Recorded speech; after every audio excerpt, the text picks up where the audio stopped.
The Vanderbilt commit. This is an explosive power bat. And a young man who plays for USA Prime National, who was a Little League World Series champion representing Hawaii back in 2018.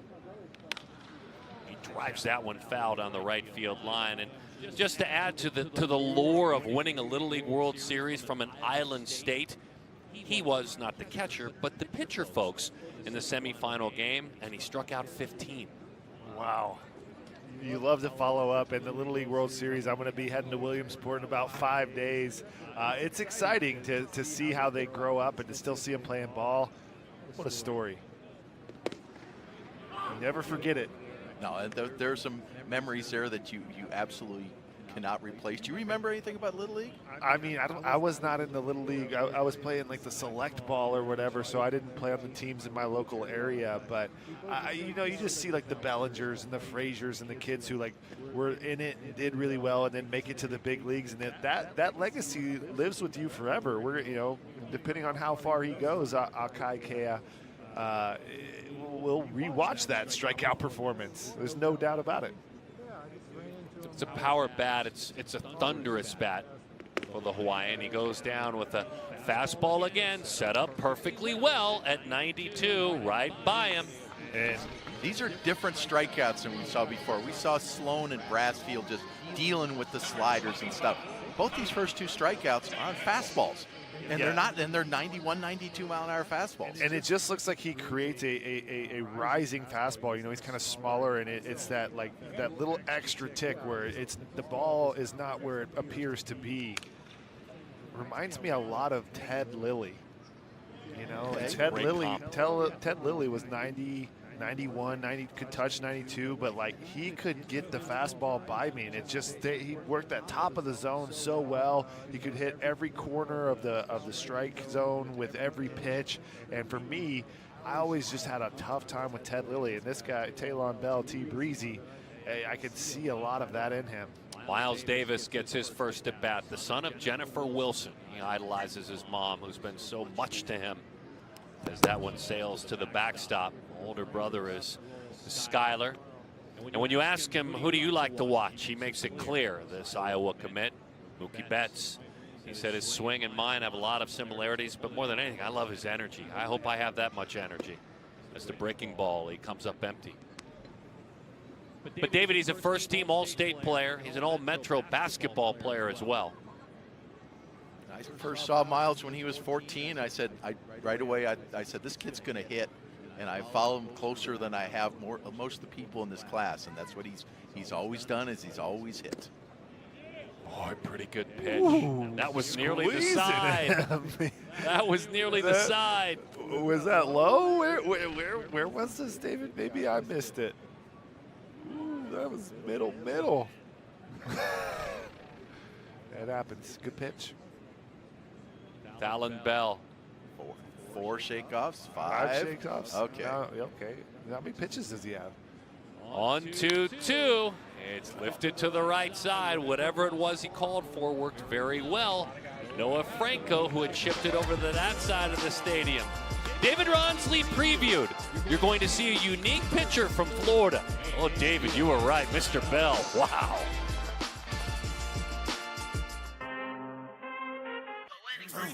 I need all the wins, yeah. Ain't no else, gotta get a no call and quits, yeah.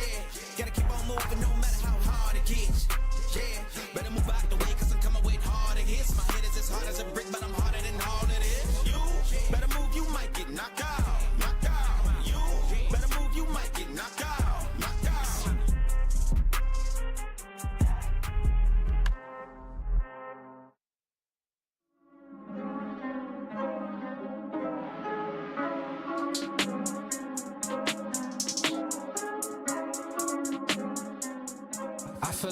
I feel like Mike Jordan, give me the rock and I'm scoring. Hey, came from the bottom, that's scoring. I swear that I'm up for the sun in the morning. I told him this ain't a game.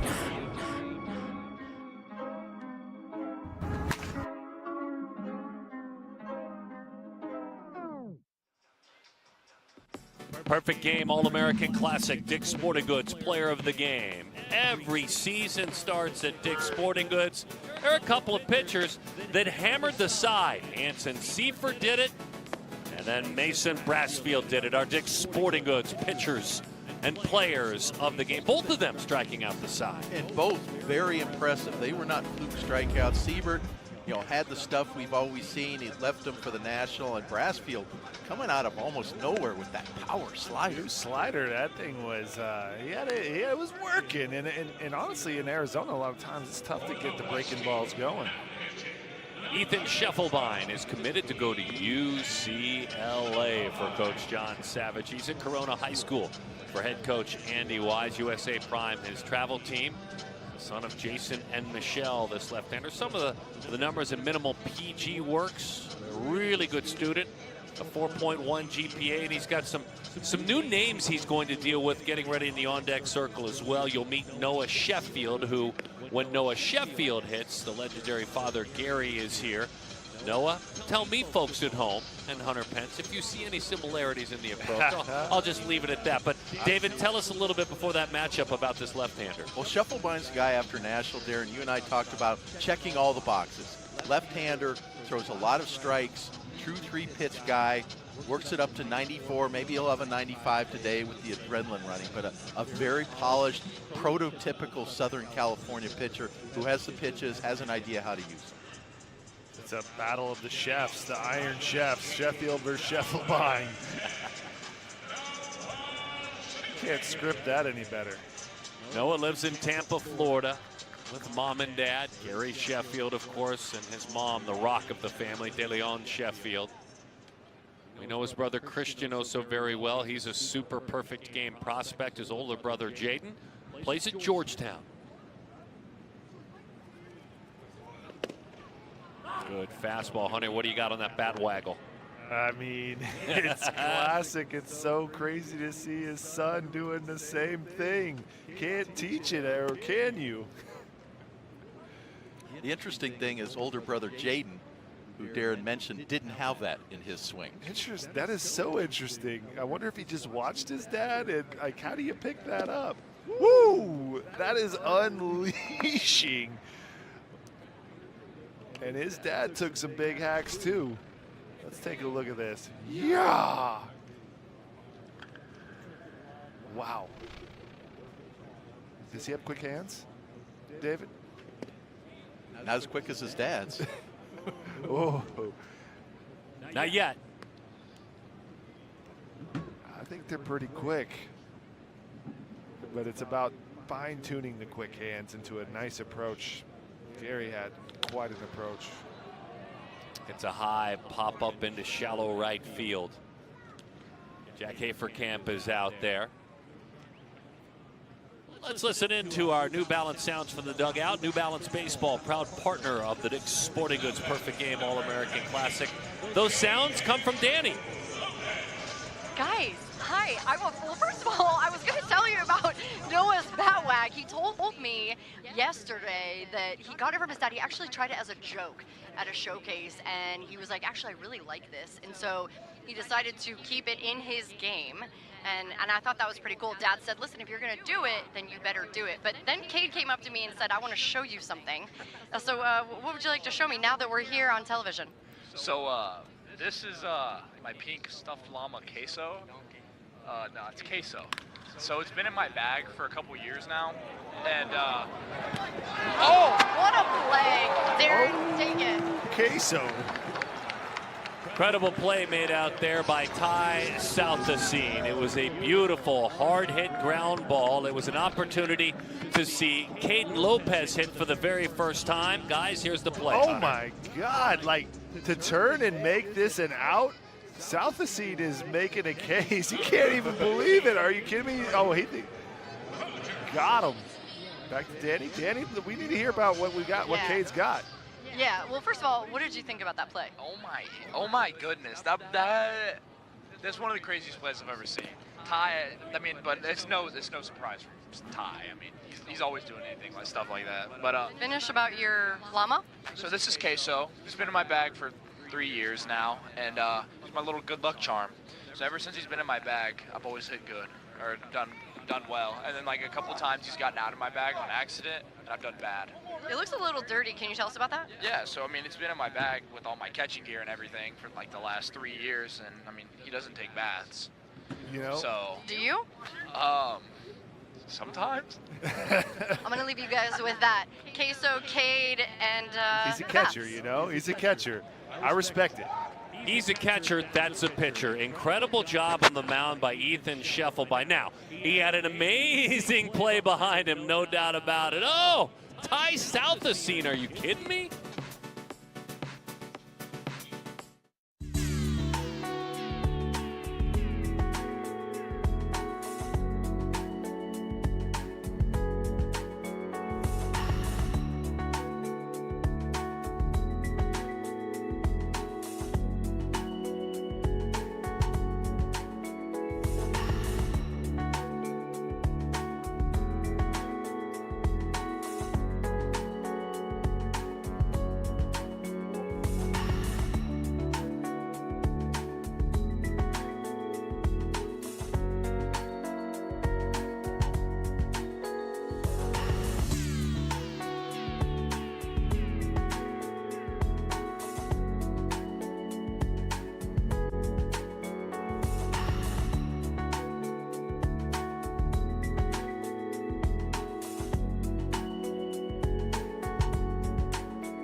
The Perfect Game All-American Classic from Chase Field here on Perfect Game TV.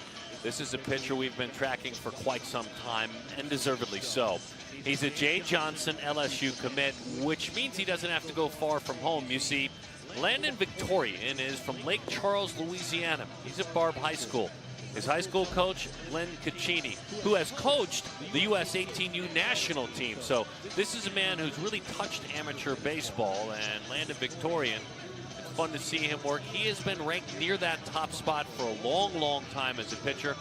Paul is his dad, Kayla is his mom, and a chance to play as a PG All-American. He has been waiting for a long, long time. And who's his favorite player as he gets things set with Drew Rogers?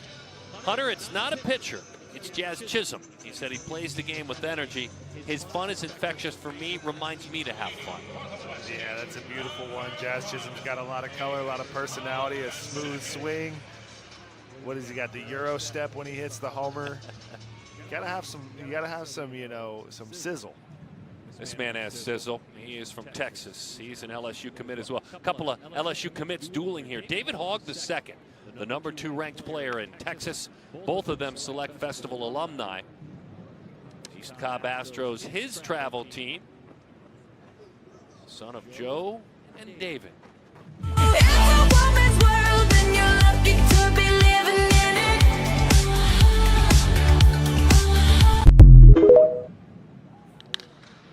Hogg gets a high fly ball center field. Ease is in front. Michael makes the play for the out. Open your eyes, just look around and you'll discover. Pitchers in the spring and the summer circuit for years, pitches for Barbe High School, which is always a top 10 team, and was their best pitcher as a sophomore, which at that school is virtually unheard of. And very polished, not the hardest thrower here. I was going to think about him when I instead of went with Talon Bell as my softer, quotes, softer thrower here, but a guy who has all the pitches. But he's still very projectable. You know, it's a long, lean body. You can see him throwing harder. I'm not sure he really needs to, actually. Daniel Arambula gets the call from Yucaipa, California. Ralph Gajeda, Yucaipa High School legendary coach. So is his travel coach, John Pano, at CBA. And this is his first at bat. I love when we get to introduce athletes later in the game. And by the way, Daniel is the third His dad is the second or junior, Daniel Arambula the third, if you're going to be specific. Got that soft grip. You can see him holding the bat loose. Love to see that. Landed with a nice little breaking ball. David, tell us why Daniel is here. Daniel's a hitter. That plain and simple. He has always hit at a high level in that highly competitive Southern California environment. Plays for USA Baseball and hits. I actually asked a few of our scouts here, what about him as a catcher?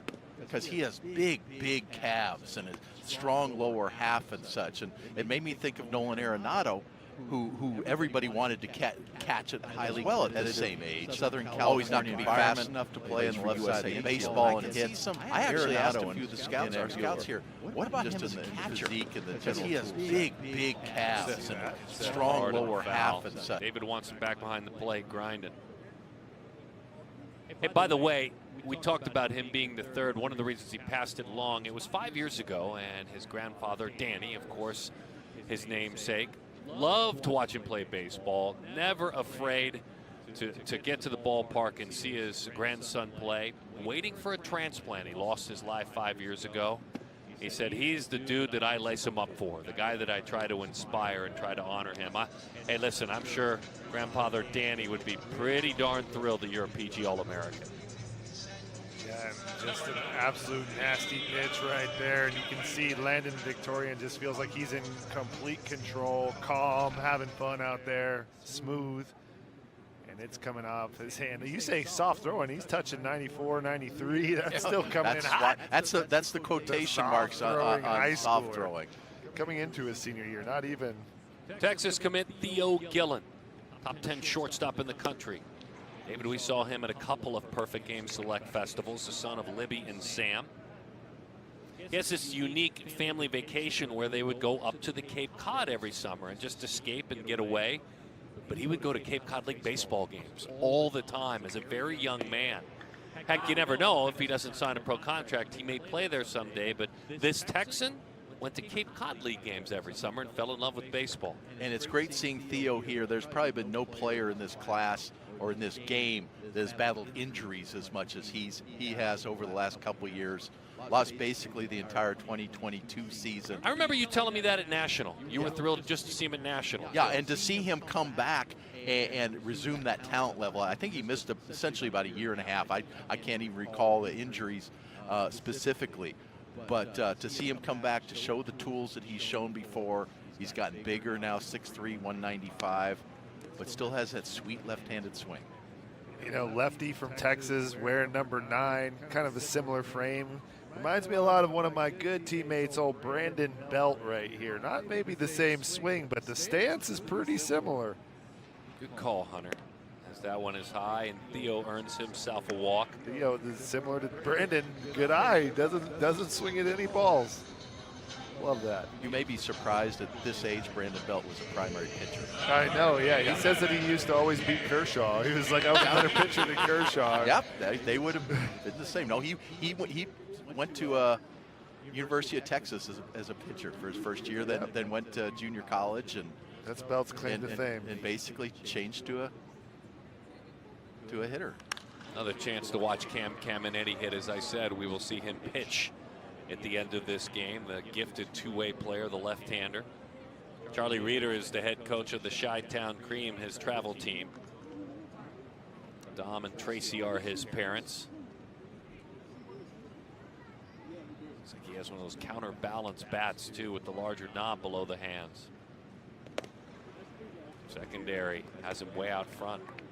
I don't know how many of them are using it in the games, those counterbalance bats, but around the batting cage, that's all they've been using all week. Virtually every player has that kind of knob counterbalance, you call it, in batting practice. I haven't noticed in the games whether they carry it over there, but Caminetti obviously does. What's the benefit, Hunter? Well, it's all feel. You know, there's axe handles. I've seen a couple of the axe knobs. But one thing you mentioned when you mentioned balance is like the thing you see from Cam Caminetti is when he's taking his swing, even when he's missing, he's balanced. He's not falling over. That's a professional at bat right there, staying balanced, grinding. And also, can we get a shot of this belt that he's wearing. It's like a shiny gold belt. Look at that take, how soft and quiet. This is a healthy, this is a good approach. Look at this bad boy. Oh, there's a belt What upgrade. the heck is that? Wow. That is nice. Like Michael Jackson would wear something like that. That is a on belt stage. upgrade. You better moonwalk out of the batter's box, baby. He hopes to moonwalk to second maybe with a double. Let's see. 2-2 fights it off. Look at that foul ball. Just The things Still Pence balanced. notices, by the way, your eyes, man, you've got Hey, laser eyes. I'm impressed. I mean, I watch a lot of baseball. There's a lot of little things you're looking at, but you just notice. You got to notice the It's a flare, ball the player's slip, thing. I the think it's sizzle. great. You know, it's the game, and I'm always studying it. Aaron Beatty's going to trade his home run derby belt for that one. I know that one is just as good. 2-2 to Cam over the top of that change of pace. He goes down. There is no moonwalk, but there's a very bright future for Cam and for Landon. Coach Caccini, pretty good, huh? Oh yeah. Wait for this one.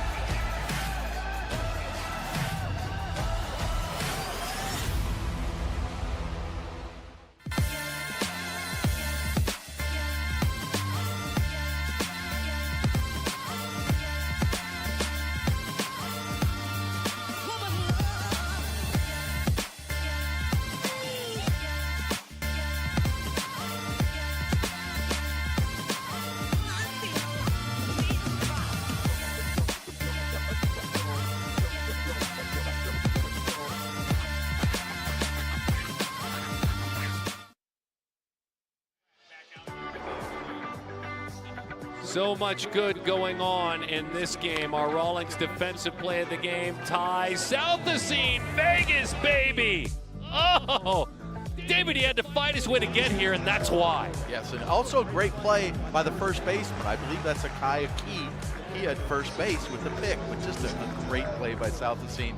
Hitter couldn't believe it. You're right, it was Alkai Kia that made that play, and you're exactly on. Look at Ralphie Velasquez is in the dugout in the black PG jersey. Velasquez, the first-round pick of the Guardians. He's wearing his hat. The perfect game All-American. Good to have Ralphie here. We debuted the documentary about his draft day last night. Find it soon on Perfect Game TV. But that's enough of that, because I got to be honest. This may be, David, the man I'm most excited, no matter how it goes, to see pitch. Trey Gregory Alford has just risen so far, so fast. He's from Colorado. He's a Virginia commit. This is 6'5", 235 of explosion. Just explosion. He was the last pitcher added to the National Showcase. We found out about him, I hate to admit, on Twitter, and followed up with some phone calls. Said, well, if you can get to Phoenix, we'll give you an inning. We gave him the top of the 11th inning. He came out and threw 97 with a hellacious 85-mile-an-hour downer curveball. And it was the most shocking thing I think we saw the entire National Showcase. I was able on the record to tell him he was a PG All-American. One of the great moments for me selfishly this summer. And Danny has a little bit more on the man out of Colorado Springs. Danny? Yeah, you guys see the number 73, which is a little strange, unique for him, right? He said his grandpa wore it when he played for the Steelers from 1962 to 1963. His grandpa, who was an All-American at Kent State, Darren. Yeah, that's great. What a great family. His joy and passion for making this game and having the good, lucky fortune of telling him that he was an All-American, begged for the opportunity. And another fun one. This is Akil Namala. Namala, a rising quickly player. His brother Arjun, the first-round pick of the Toronto Blue Jays and a PG All-American a year ago. Where are they similar? Where are they different, David? Well, they're not really that similar at all, except for the power. Akil Namala has some of the best power in this class, raw power. We've seen it the last 3 days. So that's a definite one. Physically, completely different.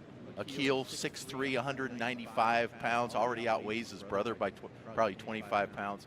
Another area of similarity, Akil Namala, the youngest player in this Perfect Game All-American Classic, has not turned 17 yet. Everything with some heat. 95, 96. This one away. Namala goes down on strikes one more time. Heavy 96. Yeah, and it's just 6'5", 235 Bulldog, and he's working quick, and he's coming at you. And Namala goes down quick, 1, 2, 3. This is like the late inning version of Lazaro Calera that we saw pitching for the East team in the second inning. Big, strong kid who throws 95, 96 without a whole lot of effort. But look at how short his arm action is. He doesn't really reach back. It's like coming from right behind the ear. It's a short arm, even though he's big and tall. Just watch the release point, and the hand is moving so fast. Whoop. And his foe is Dalton Wentz, dealing with all of what Hunter's talking about from Madison Heights, Virginia. We see him for the first time. Dirtbags National, his travel team. He is a South Carolina commit, son of Shannon and Len Wentz. Dalton Wentz hitting now. And he got a healthy cut on that one. He got his pitch he wanted and just missed it. You could tell he was on that one. Yeah, and that was 92. I think that might have been a cutter or something, maybe. It certainly wasn't a changeup. So it was something different, 1,800 spin rate. Maybe it was a changeup, and he just caught it a little too hard. But that was not. That was a good foul ball. That one heavy away. Look at the lower spin rate, just that sinker kind of dive. But again, it's 95, a ton of arm side run. Yeah, I think it was a changeup that he overthrew. He hasn't quite got the feel, and then comes back with the heater and just blows it by him. 7 pitches, 2 strikeouts. Quick work. We haven't seen the breaking ball yet. Just pretty much, except for that one in-between pitch, all heavy 95, 96s. That one sails to the backstop. We'll forget about that. Another chance, Miles Bailey. This is the fun thing about having an all-star game. You can juggle batting order if you want to see someone or reward someone with another chance to hit. Here is Miles Bailey. He singled in a pair of runs back in the 3rd inning if you were hanging out with us. He's had a really good night overall. Yeah, he had was it the 2 RBI knock? Yep. Kind of the big body, the Ryan Howard, but good approach. Got a lot of coordination for that big body. Look at that take. And I was doing some research on him, and I looked up to, I was thinking, he has to play football. You know, every bit of 6'4", 240, and he's lifted weights to get there. No record of his playing football whatsoever. He drives that one towards center field, but on the nose to the center fielder. Squaring that one up and making the play out there is Slade Caldwell out of Arkansas. Oh, Mr. Gregory Alford, what a pleasure.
'23 Perfect Game All-American Classic is brought to you by Leaf, the exclusive trading card partner of Perfect Game.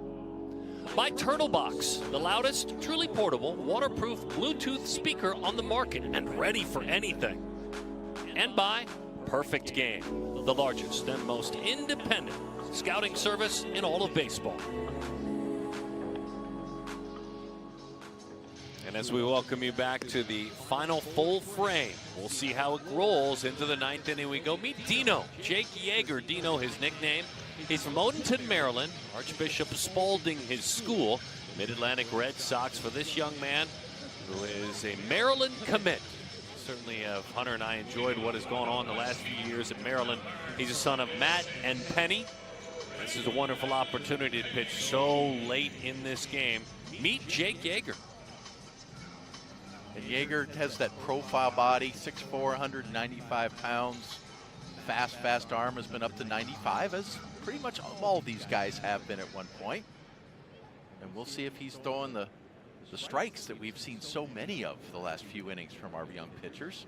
There's Braylon Payne, Jerry and Maurice, his parents. He's the only child. There's just the 3 of them at home. Now, do these kids get to pick their intros? Because they're coming out to some good songs. I think Green so, Day. yes. We had some Green Day, some Mystical. Payne hits that one high to the left side, drifting in. Putting that one away out there. Mr. Namala to make the play here in the 9th inning. Akil Namala is the 3rd baseman. Yes, and to answer your question, Hunter, they definitely are asked for their That's song. awesome. We heard That's that awesome. in the home run derbies. You know, when they get up there more, that they played the song their entire at bat, the full song. All right. So Charlie again. Charlie Bates. Stanford commit. All right, here's another take here for. I'll let you hit up on Charlie Bates, but Yeager has a little bit of Roy Oswald in him. He really gets down in his legs before he lets it rip. What do you got on that, Darren David? I'll let the scout go. He probably helped sign Roy Oswald. I did. I drafted Roy Oswald. Look at where he's throwing from. He's getting down in his legs, and like Roy Oswald would squat so low he would throw it from like a foot above the ground by the time he released it. Yeah, the difference being when we drafted Roy Oswalt, I believe in 1997, when I was with the Astros, he was 5'10", 150 pounds.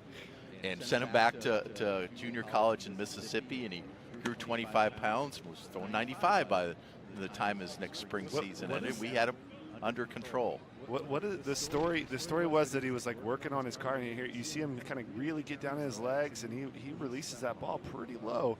But Roy Oswalt was like working on his car, and like he was doing like the shock thing or whatever. It shocked his arm, and all of a sudden he started throwing 97 or something like that. It's like it's like the little big league or something. I'm selling on that one. I think he said it also.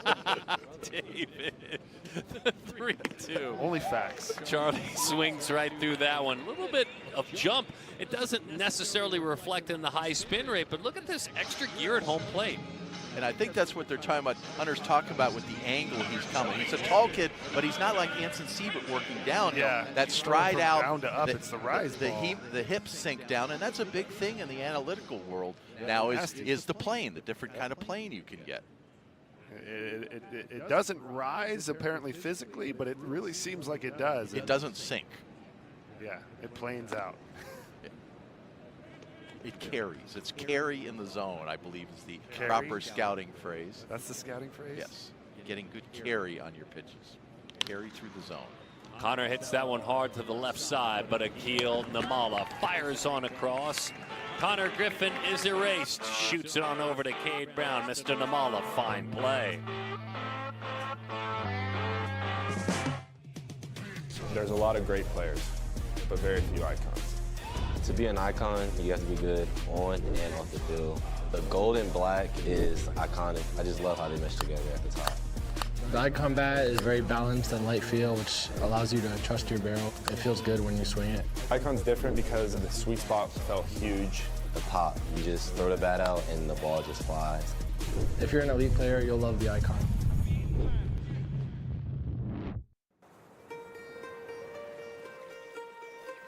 Being in the wild is the best when you're with your family. We do all kinds of different things at camp. Go fish, surf, dive. And I think I'll probably be coming out here the rest of my life.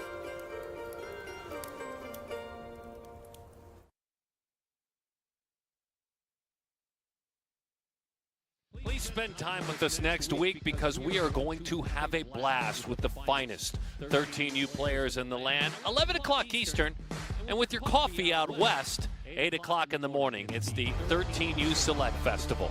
Watch it all on Perfect Game TV from on campus at the University of Tennessee. I'll be able to be lucky enough to be on the call with Danny Wexelman down in the dugout, and Jeremy Brown, the great writer and scout, sitting to my side.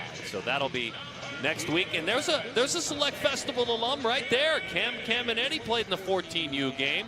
The two-way player, we've seen him hit twice. If he really went on a healthy bike ride, that's how close he is to living here. He could ride his bike from Scottsdale. He's looking to lock this game down. Now, we see him as the hitter. Who is he as a pitcher? I think most people consider him a primary left-handed pitcher, although he pitched very little this spring for his high school. He's been up to 96 for us in the past. I think he was throwing mid-90s as a 14-year-old. I mean, he's always been a prodigy with his arm, and certainly has grown into the pitcher's body now, but still really a true two-way guy. And it's a chance to see Brendan Lawson again, the Canadian who picked up a base hit, his first opportunity. Singled back in the 6th inning, did Lawson. As he swings through that one, 0-2 the count. Did you say mid-90s at 14? Yes, mid-90s at 14. What? And he's done very little pitching since then. Okay. I think it's something that's just by design almost. You know, the arm strength's there. It's always been there. But we're not going to go out and throw a lot of innings and abuse it. And when you can throw 96, and he just turned 17, I think, last week or something. Oh, yeah, it's loose, too. He just kind of leans back and lets it rip. That is, look how relaxed he is. That is a beautiful release. Well, you were talking about how relaxed he is in the batter's box. Yeah. How calm and, look at this. and the poise, the ease of timing. Yeah, he does it on both, man. Yeah. This is a ball player right here. That's an athlete. Ty Southacene has had a good game. He may have his name called. We'll see. That's not a bad MVP candidate. As Cade Brown sends that one back to the screen. Cade first pitch swinging, didn't get to talk a lot about him. What a journey he has had. He talks about that sophomore year where he wasn't growing like he thought, got frustrated with the game, and just kept grinding. His dad, Chan, is a legendary high school baseball coach at Parkview High School.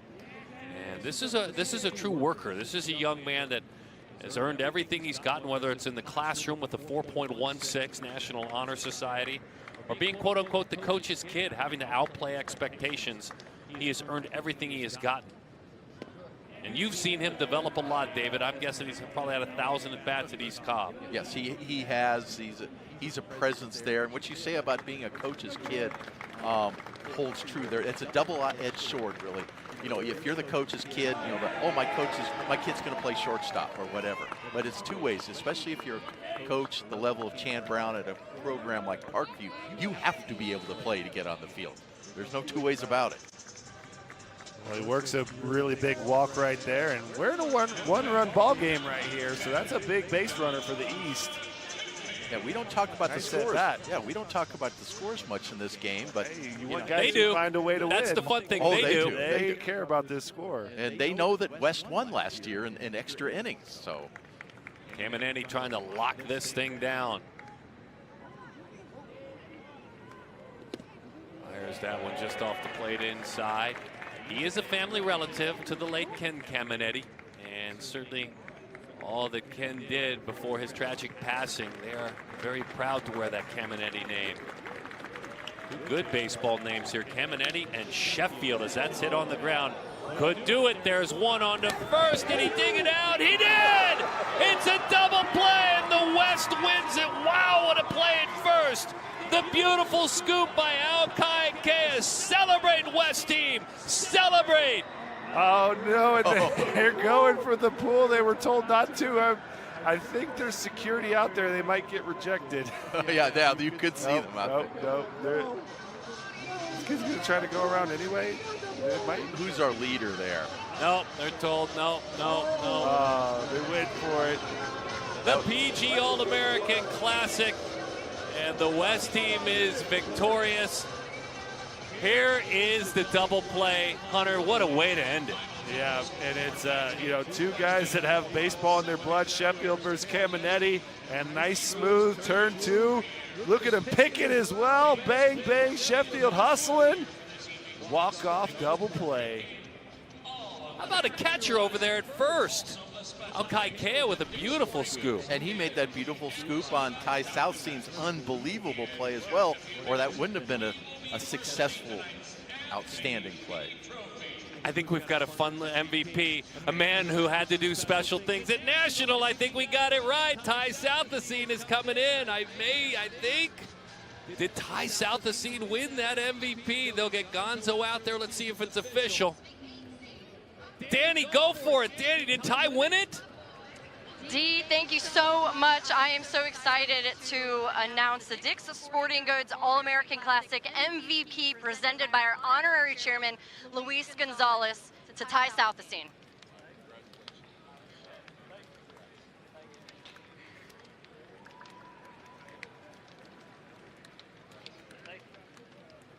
Three-time Select Fest alum, how special is this moment for you?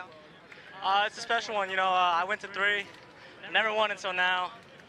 I actually got my first hit today too, and it's great. You know these guys, and you've been knowing them for about 4 years, 6 years now, and these great people.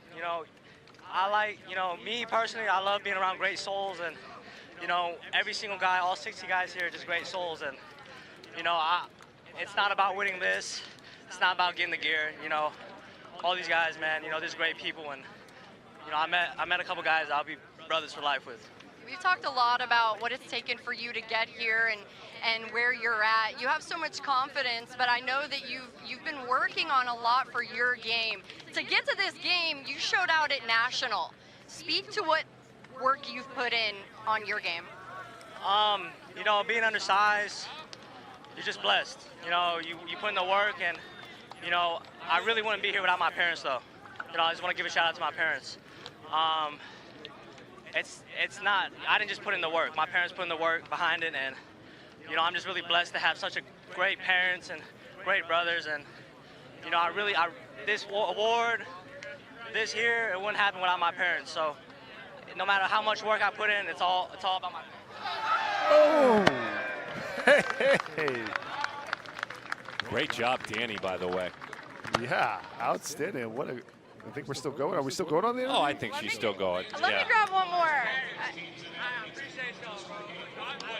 I basically avoided it. Hey, one more, because you're talking about your family and all these guys around here cheering your name. What are your brothers meant to you? I love my brothers to death. They mean the world to me. Just like I said about my parents, I really wouldn't be here without my brothers too. Those guys push me every day, and they show up every day. Every single one of them, if you ask them to do anything, they got me, and I know they got me. So I just want to shout out my brothers, shout out my mom, my dad, my aunties, my grandmas, my grandpa. I love all of them, and I appreciate y'all to death. Congratulations. Thank you, Miss Danny. D? Yeah, great job tonight, Danny. All the stuff you did down there, our entire production team, an incredible job. I mean, really, it's an honor, whether it's the Steve Banta-led production team or all the work that he has done, the Jason Cardona-led production team as well. Everyone was very strong. David, your scouting team and all the information that was passed along, and then you sitting here in the booth. I think you and I have done about a decade worth of these together. And Hunter Pence, we love that you love amateur baseball, man. Thanks for being with us as well. It's been incredible. Absolute honor and pleasure. What a great ball game. Exceptional talent. The high school season's going to be a big one. It's going to be a blast. Don't forget the Select Festival. That's our next stop on campus at the University of Tennessee. Celebrate these athletes. And don't forget to download Perfect Game TV wherever you have a smart device, on your wall or in your hand. Danny, David, Hunter, Darren, this is always fun. We'll see you soon at the ballpark. Good night, everyone.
We welcome you back to Perfect Game Weekly at Chase Field, Copper Square they call it, downtown Phoenix, Arizona. And this is fun. This is a fun chance to talk to two gentlemen from two different places in the country. Heck, a couple of years ago, you guys had two different graduating classes.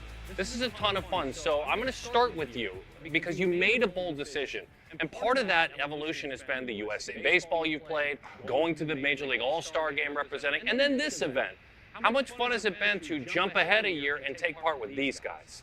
Man, I mean, it's been awesome, you know, playing with these guys, competing with guys like Derek. I mean, I couldn't ask for anything better. It makes me better as a player, just being around them, getting to, you know, talk to them, just see what they think about the game of baseball, and you know, it's awesome. It's really made me a better player. When you hear about a guy who's got the courage to jump in with you, like he is, Cam, and Eddie, what'd you think? I respected it 100%. I was really happy for Connor and Cam and Noah Franco as well. And I think there's some other guys in that class that could definitely come up and play with us because it makes all of our original 2024 class members kind of like up our game because we don't want the younger guys to come in here and take our spots. But I mean, they've definitely been pushing us, and it's exciting to see how good they've played, and I'm really happy for them. Being number one, you were number one, you know, in your former class. You are number one. What does that mean to you? Does it represent anything to you? Yeah, I mean, it definitely does. I mean, it's been great to be ranked number one. It's been really cool for me and my family, but I got to go and show it every single day. So I think it's really cool because I have to play up to that, and it kind of pushes me so I can push myself to get there all the time. Yeah, you definitely got, being number one, you got a lot of people looking up to you, especially little kids, and you always have a target on your back. You're always trying to be better, and no matter what you're ranked, you still have to go through the summers playing the games and put in the work to maintain that spot and try to be even better every time you step on the field. Either one of you ever sneak a peek on Sunday and Monday at the draft? Either one of you, you were there? Is that what happened? Yeah. I was there. I got to experience what it would be like if next year I were to get drafted, and it's pretty cool seeing those guys walk on stage, shake the commissioner's hand, and get the jersey, and just see the whole energy out of the crowd. And I mean, it was awesome getting to experience that. So, do me up a scouting report.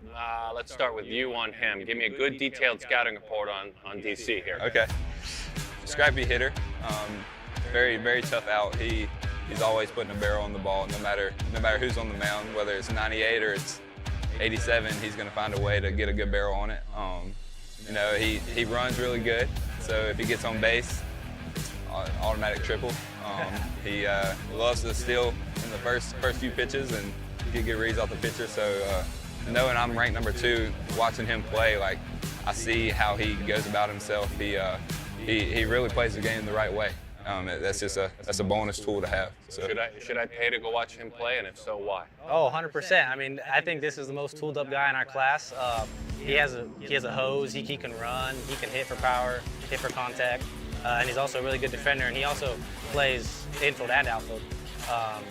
He gets to decide which one he's better at. But I mean, Connor, me and him were teammates at the PDP league, and it's fun watching him hit VP too, and do infield, outfield. And he's just a fun player to watch. And I enjoyed playing with him on the field, but I also enjoyed playing with him off the field. Me and him played some ping pong and got to know each other, hang out in each other's rooms, eat Wingstop. It was fun. I mean, me and him have grown closer, and I think that's really cool because he's a great person, and me and him are both men of faith, and I think it's really cool that we got to know each other on a personal level, and also as players on the field, see how we got to know each other's business and stuff. So it's really cool. Who wins a race? I'm going to be honest. It's definitely Connor. Connor can move. Connor can move. I like my faith in my speed, so I think I'm going to win that one. So he wins a race.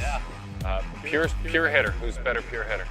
I think Darius got that. I would say I'm kind of a contact guy, so I can put the ball in play whether the guy's throwing hard or not. So I think hitting, I would have to take that. I might go a little farther in the long ball. Yeah, he definitely has more power. Connor has the power. Connor has the power, but I think hit tool, yeah, but his power is off the charts. Watching him in VP is fun. Arm? Connor, that's Connor all day. This guy's probably going to throw 99, 100 today. He might close in the big leagues. Oh, yeah. Hey, this guy's slider is wipeout. Could he be Shohei? Yeah, he definitely could. I'll definitely try. You want to, don't you? Yeah, that would be awesome. You're still tracking towards doing that, right? Yes, sir. I'll do it as long as I can. There's a couple of things I want to go back to that you talked about. One of them, you smiled the largest when you described it. You smiled really big as if you were anticipating a subject. I think it was ping pong. So I'll just go with this. I give you guys, let's say, 28 matches. 28, a round number. How many do you win out of 28? Be honest. Let's just be honest. Okay, I'll have Carter answer that. Okay. I'm going to win 3 games. That's what he said!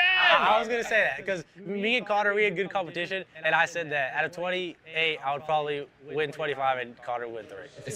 It's crazy. I will get up maybe like, say, 6-2, and then if I lose the point, and he starts serving, it's over. Yeah, I can't. His serves are pretty top notch. Yeah, but me and Carter, we kind of ran the ping pong table back when we were at PDP.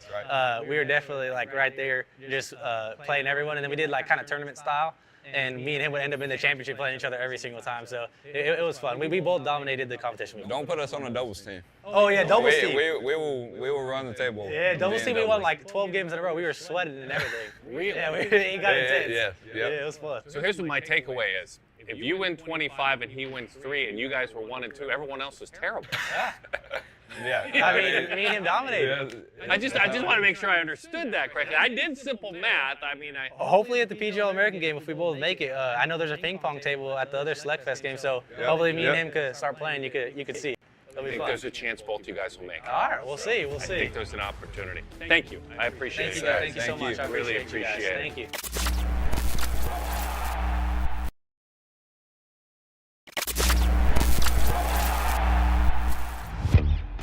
I've loved the game since I was really young. Love the game a lot. A very tough player, very creative player. A little angry sometimes, but a dog. I asked Derek, so when I bump into you in 10 years, I said, hopefully I'll be in the MLB playing for my favorite team, having a beautiful wife and 2 amazing little boys that also have a love for baseball. I like his vision. My parents, they pushed me really good, really hard. They just pushed me, so I just kept going, kept thriving. So they just pushed me to the point where I just kept loving the game, kept going, and just never stopped. You know, fielding was always there a little bit, but I think my hitting very, very improved over the years. Before I used like all like upper body, and now I'm more on my legs. My lower half is amazing now, so that got way much better. When I have a good load, my back hip stays intact. I load back real smoothly. When my foot is down, that's amazing. And then with my swing, when I make contact to the ball, I like use my extension. My arms extend fully through, which gives me more power. It's a game changer. A lot of power being pushed through the ball, and it goes hard and far. Running is mainly about like technique. It's all on like the legs, the quads, your hips. I was sitting like 6'7" before I came here, so I was shooting at least 6'6", but for me to like come out there and run a 6'5" was amazing. It was kind of shocking, but it was also amazing. I got 2 more years in high school, so I got time to improve to like a 6'3", possibly 6'3", 6'4".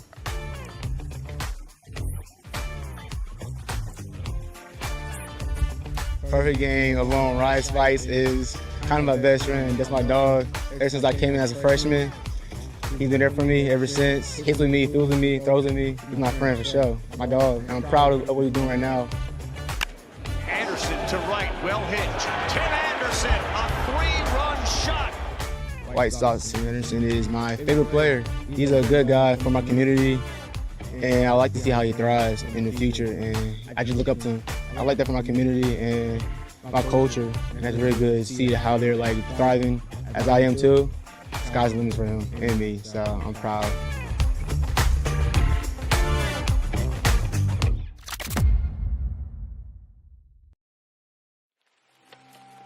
I was standing outside waiting for you. From T-ball to travel ball, and now your moment has arrived. Preparing, learning, and improving, remembering the journey you've taken to get to this point. The hard work, the sacrifice, and now is a chance to showcase your talent on the biggest stage of your life. Surrounded by your teammates, your friends, your family, and your future, the stage is set. Your time is now. Welcome to your moment at Perfect Game Junior National Showcase.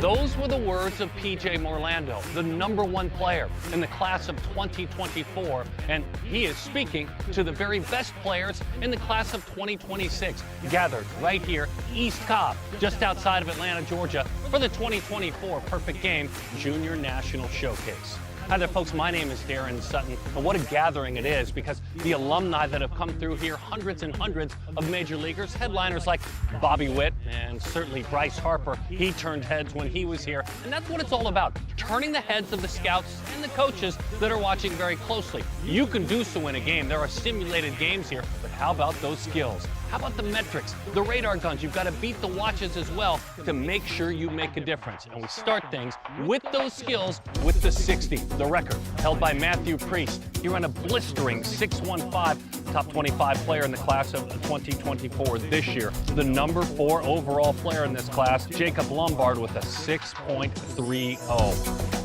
Infield arms. Jorge Gonzalez Febo of Puerto Rico back in 2021 threw 101 miles an hour. There were 3 athletes, Trip Hanna out of Florida, Alex Hoffman out of North Carolina, and James Jorgensen out of Texas, all throwing 95 miles an hour. The outfield record, who can forget the pandemic year of 2020? Cooper Dawson throwing 100 miles an hour. He's now a pitcher for Arkansas this year. Luke Williams and James Jorgensen again, both touching 98 miles an hour. They call it C-Pop, catcher pop time. The record, 3 of them, 1.75 through the history. But the top of the list, the name of the list, Henry Davis, who did it back in 2016. And the #1 pop time this year, how fun it is, a local product out of Atlanta, Georgia, Jonathan Griggs with a 1.84. And then there's batting practice. Remember that guy we just talked about, P.J. Morlando? You remember how we said it was their moment? Well, it was his moment a couple of years back. He jumped from #6 in the rankings to #3. Part of the reason, 100 miles an hour off the bat, exit velocity, eventually moving to the #1 spot at the Land. Now, he's a voiceover artist. Hey, man, well done voicing that. Was that fun? Yeah, absolutely. I was just trying to be like you. Yeah, you know better than that. They're all, by the way, around here trying to be like you. When you come back around here, this is when you and I met officially. Does this bring you back at all to be out here with these guys? Oh, absolutely. Yeah, this is a great opportunity just to preach about 2 years ago and the position that's put me in since then. And it's an amazing opportunity to meet the next generation of players. So what do you ask and what do you say? I mean, give me some of the common questions and what do you tell these athletes? Yeah, I just want to make sure that, everybody knows that this is a position that, could potentially change their lives, and just to go enjoy it. I mean, this is a once-in-a-lifetime opportunity, so, enjoy it, have fun, and, make some new friends out here. Over the next month of your life, things are going to be incredibly different. What is draft day? Are you allowed to be a dreamer? There's a lot of business that goes into it. I don't like to get mixed up in that. Personally, in this role, I don't. For you, though, what does the daydreams look like? What are you most excited about on draft day? Yeah, I mean, this is everything that I've worked for. This is everything that I dreamed of. There's nights where I would stay awake and just, dream for moments like this and, of the draft. And I just can't wait to go out there and kind of celebrate with my family with the potential of, life-changing opportunity where I can go out there the next day and go play for the organization. And you can picture yourself as a pro now, huh? Absolutely, absolutely. It's going to be a lot of fun. Do me a favor. This is our camera. So you can let the viewer know there's more Perfect Game TV coming up right after this. Can you do that like a big, healthy, manly first-round draft pick voice, right. Okay? Yeah. In 3, 2. There's more Perfect Game TV coming after this. Well done. Money. Let's do it. First take, baby. Let's go.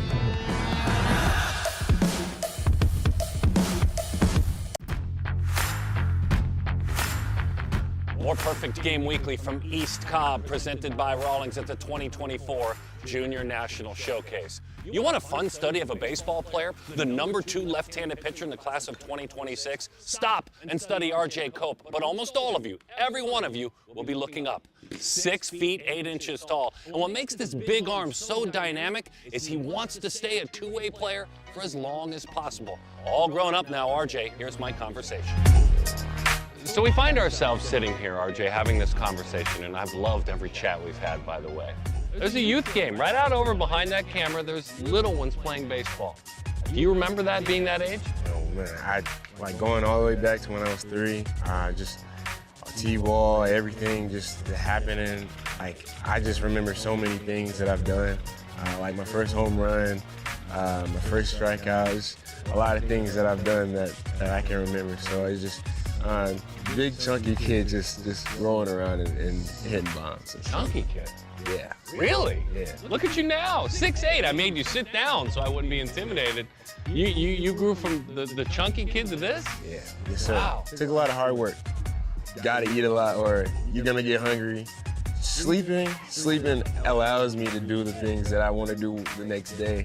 And the more you sleep, the taller you get. That's what my parents always tell me. So I love that. yeah, just working as hard as I could to possibly try and be the best player in this class, in 26 class. And by the time I'm done, you know, just keep making strides and keep doing things to possibly get to where I want to be in the future.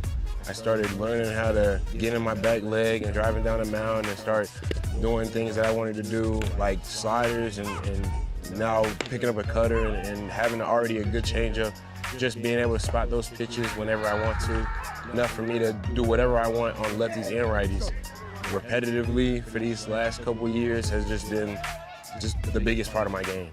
You don't want to just pitch, right? You want to keep with the best. Describe that passion, that drive.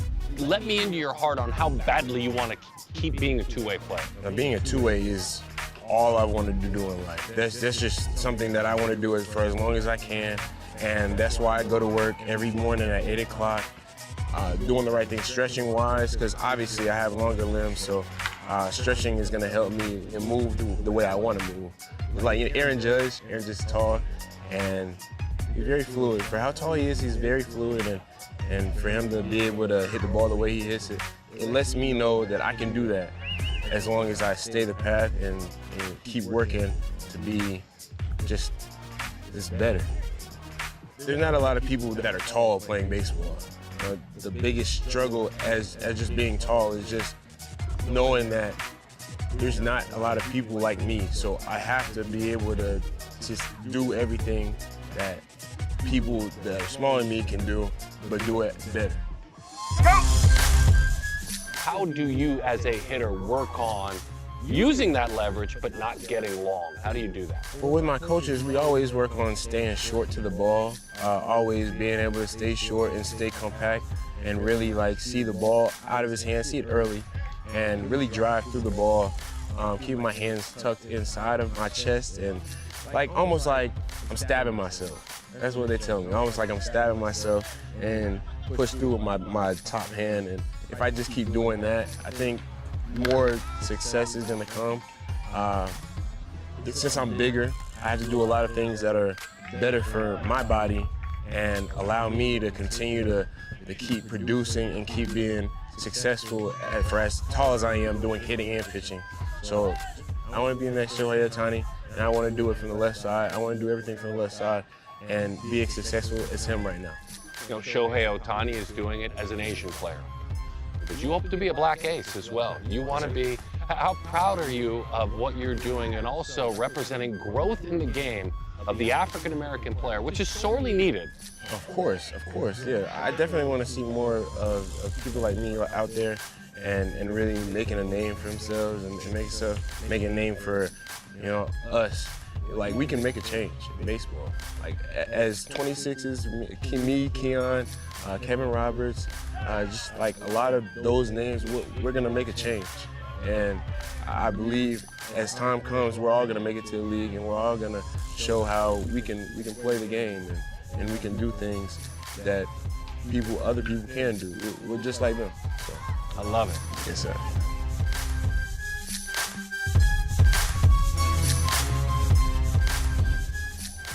Just a brief mention of Mom and Dad. Dad Robin played professional baseball for Seattle and Tampa Bay, and Mom Veronica, a longtime attorney, now a judge in Gwinnett County, Georgia. And as Cope runs the bases over my shoulder, there's that two-way thing. The outing, it was really good. A couple of scoreless innings, 3 strikeouts, dancing in the low 90s out on the mound. What a future. August 1st is not going to be boring. That's when college coaches can reach out officially and recruit him to come play on their campus. When we come back, the Scouts' perspective of the 2024 Perfect Game Junior National Showcase. This is PG Weekly presented by Rollins.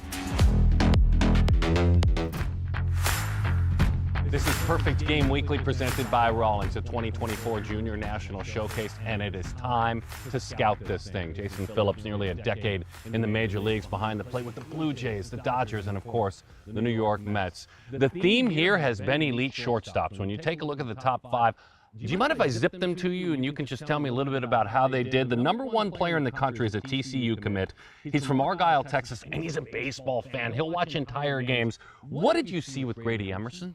Well, I mean, I've seen Grady for the last few years. Left-handed hitting shortstop, easy, smooth stroke. And I really like seeing more drills in a showcase because a lot of the games you don't get a chance to see him make plays. But, you know, versatility to go right and left, definitely the arm strength in the hole. He fits the mold, being a left-handed hitter with a smooth stroke. You just want him to mature and play as much as he can. The Harrington brothers are both within the top 50, but Alex Harrington is the number 3 player overall. He too is a shortstop from San Diego. Brother Hunter is an outfielder, but Alex a Stanford commit. Alex has been on the circuit forever, and I mean, you can grade him on a Major League 2080 scale. So, I mean, the speed plays, the arm strength, he's long and lean. You're going to see how he adds that mass to his frame to see if it affects the other tools, because that's the only thing that he lacks is just size. Jacob Lombard does have that size. It says 6'2". With the shoulders and the wingspan, he looks more like 6'5". Dad George played in the big leagues, coaches with A.J. Hinch with the Tigers. His brother George was a first-round pick of the Yankees. Now it's Jacob's turn, and why is it his turn? The youngest, my brother was always better than me. He played in the big league as well. When you grow up around that environment and the bloodlines and you're in the clubhouses and you see how older players prepare, the youngest always has the more, you know, the bigger advantage because of that. And they see how to work. And obviously, you just take one look at his frame and watch him run. He's put in his dedication and time. And he ran a 6'3", 60. He looks like the tallest man out here, and he ran a 6'3", 60. Keon Johnson.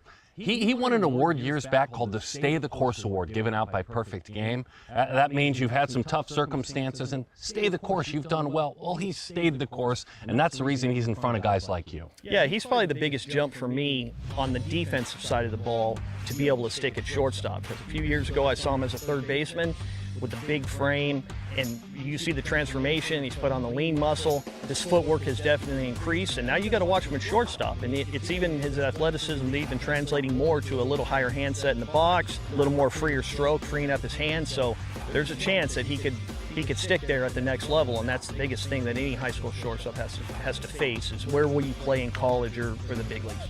And that leads us to your segment. We're calling it Phillips' Finest, okay? These are some guys for a variety of reasons that caught your eye.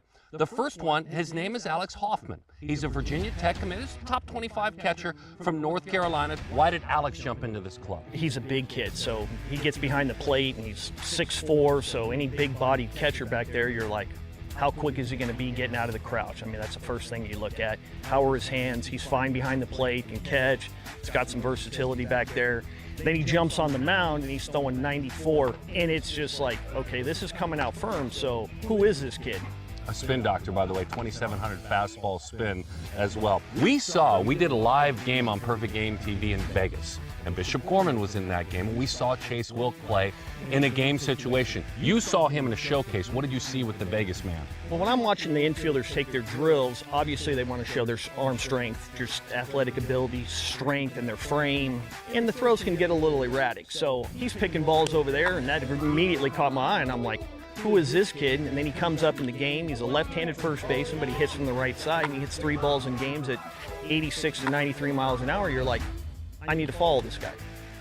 James Jorgensen was almost like when Oprah was giving away prizes and books and in her studio audience. You get a high metric, you get a high metric. He got them all. Like, he basically lit up your metrics. He's on Team Navy. Did you notice this? He was almost speechless. He was almost speechless. Go, I love it. Trying to describe what went on here. I mean, this guy throws, and it's like, wow. I mean, it looks like 100. I think he hit 98, but you're like, who is this guy? I felt bad for the guy that went after him, because even if the next guy's throwing 90, it looks like JV versus varsity. It's, you know, I looked at it as when I took, you know, batting practice in Mike Piazza's group. I could hit a few home runs out, but Piazza's hitting him in the third deck. So, hey, good job, you hit a home run, but go sit down, because that's how I felt for the kid that had to follow up Jorgensen. Outstanding. One righty, one lefty on the mound. We got to make sure we focus on the pitchers. Cameron Tarkenton, why did he have your head turned? You got a right-handed pitcher, and he's dotting the fastball both sides, and he's gained 6 miles an hour from the last time we see him. And I'm like, well, he's pumping 92 now, and it's got that good ride through the zone, both sides of the plate, spin and breaking ball for strikes, and change the eye levels, and then also drop a changeup in there. So, starter profile, long, lean. He's going to add size up in the upper half, which is what you're looking for to get that nice little extension release. So we met RJ Cope in this show. So we know him, but we want you to scout him for us. Well, RJ, obviously, the size is the first thing you notice. It's 6'7", 6'8". The ability that he has to repeat his delivery and his fastball and his changeup with that type of size at such a young age, hats off to him, because the long-limbed players that you see, yes, they fit the mold if you want the big pitchers, but it takes time for them to feel their arms and legs and their long limbs to get them synced up. And he can throw the ball over the plate. He's obviously a low 90s arm. He can throw the changeup anytime in the zone. Still working on the slider for a little more sweep for left-handed hitters, but you put him against a right-hand dominant lineup that's in college right now, and he'll do just fine. Dude, you brought it. You really brought in this segment. We appreciate your insights. I just love talking baseball, so And you're it's good at it. it's good to see that and hats off to the parents, because we had a kid yesterday coming from Alaska. We got kids from Hawaii, so hats off to them, that just the stress and anxiety level just to get their kids to this event.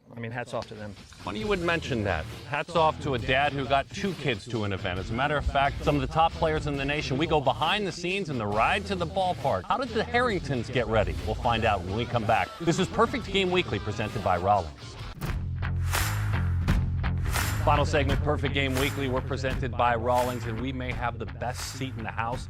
East Cobb offices, over this left center field wall, and over my shoulder, the final game of the Junior National Showcase. Team White, those are the Harrington twins. Well, technically, they're 2/3 of the Harrington triplets. We just had a triple from Hunter. Alex is the number 3 player in the land, and there's the lovely Vienna, who is not attending and not taking part. There's a lot that goes into when you have a family, when you travel from San Diego to a place like Atlanta, Georgia, to show who you are as an athlete. We figured, let's ask Dad, let's ask the players, can we go behind the scenes with you day of? They said yes. So let's hop in the car, let's get to the hotel, and let's go to the yard with the Harringtons. What's up, guys? I'm Alex Harrington. I'm Hunter Harrington. We're getting ready to head out to the Junior National in Atlanta, Georgia at East Cobb Complex. Let's get it. Let's grab our stuff.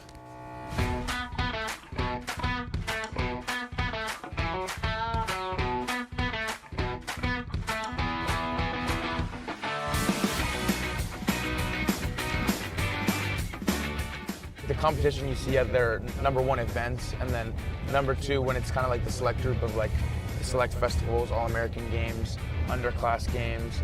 Like those are the type of kids that when you're around, it's like, wow, like these are the type of kids that are gonna push and elevate my game. It's so cool to see like, the guys that we've known since we were 12, 13, since we played events at that age. You just make lifelong friendships, and it all starts, with events like these. We're gonna stop, get something to drink, kind of have to make a pit stop every time we go to an event or go to a game. So we're gonna make that today, and you guys are gonna come in with us and see what we get. A lot of options, got some seeds. I'm not a seeds guy at all, to be honest, but let's find my Celsius somewhere here. Grab a Gatorade and a Naked. Gummies, Celsius, good to go. White cheddar Cheez-Its, can't go wrong. Been here a couple times, so it's kind of cool to be back. I always forget how big these events are until you're actually here.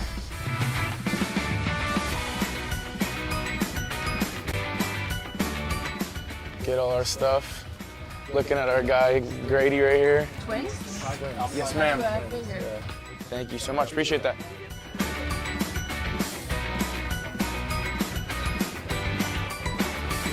Good to see you. Yeah. Dude, he's doing well. He's right there. How you doing? Good to see you. Good to see you. See you. All right. Picture's done. Drive over's done. Workout's getting started. Got our snacks. Everything's getting started. Thanks for tuning in. Good day today.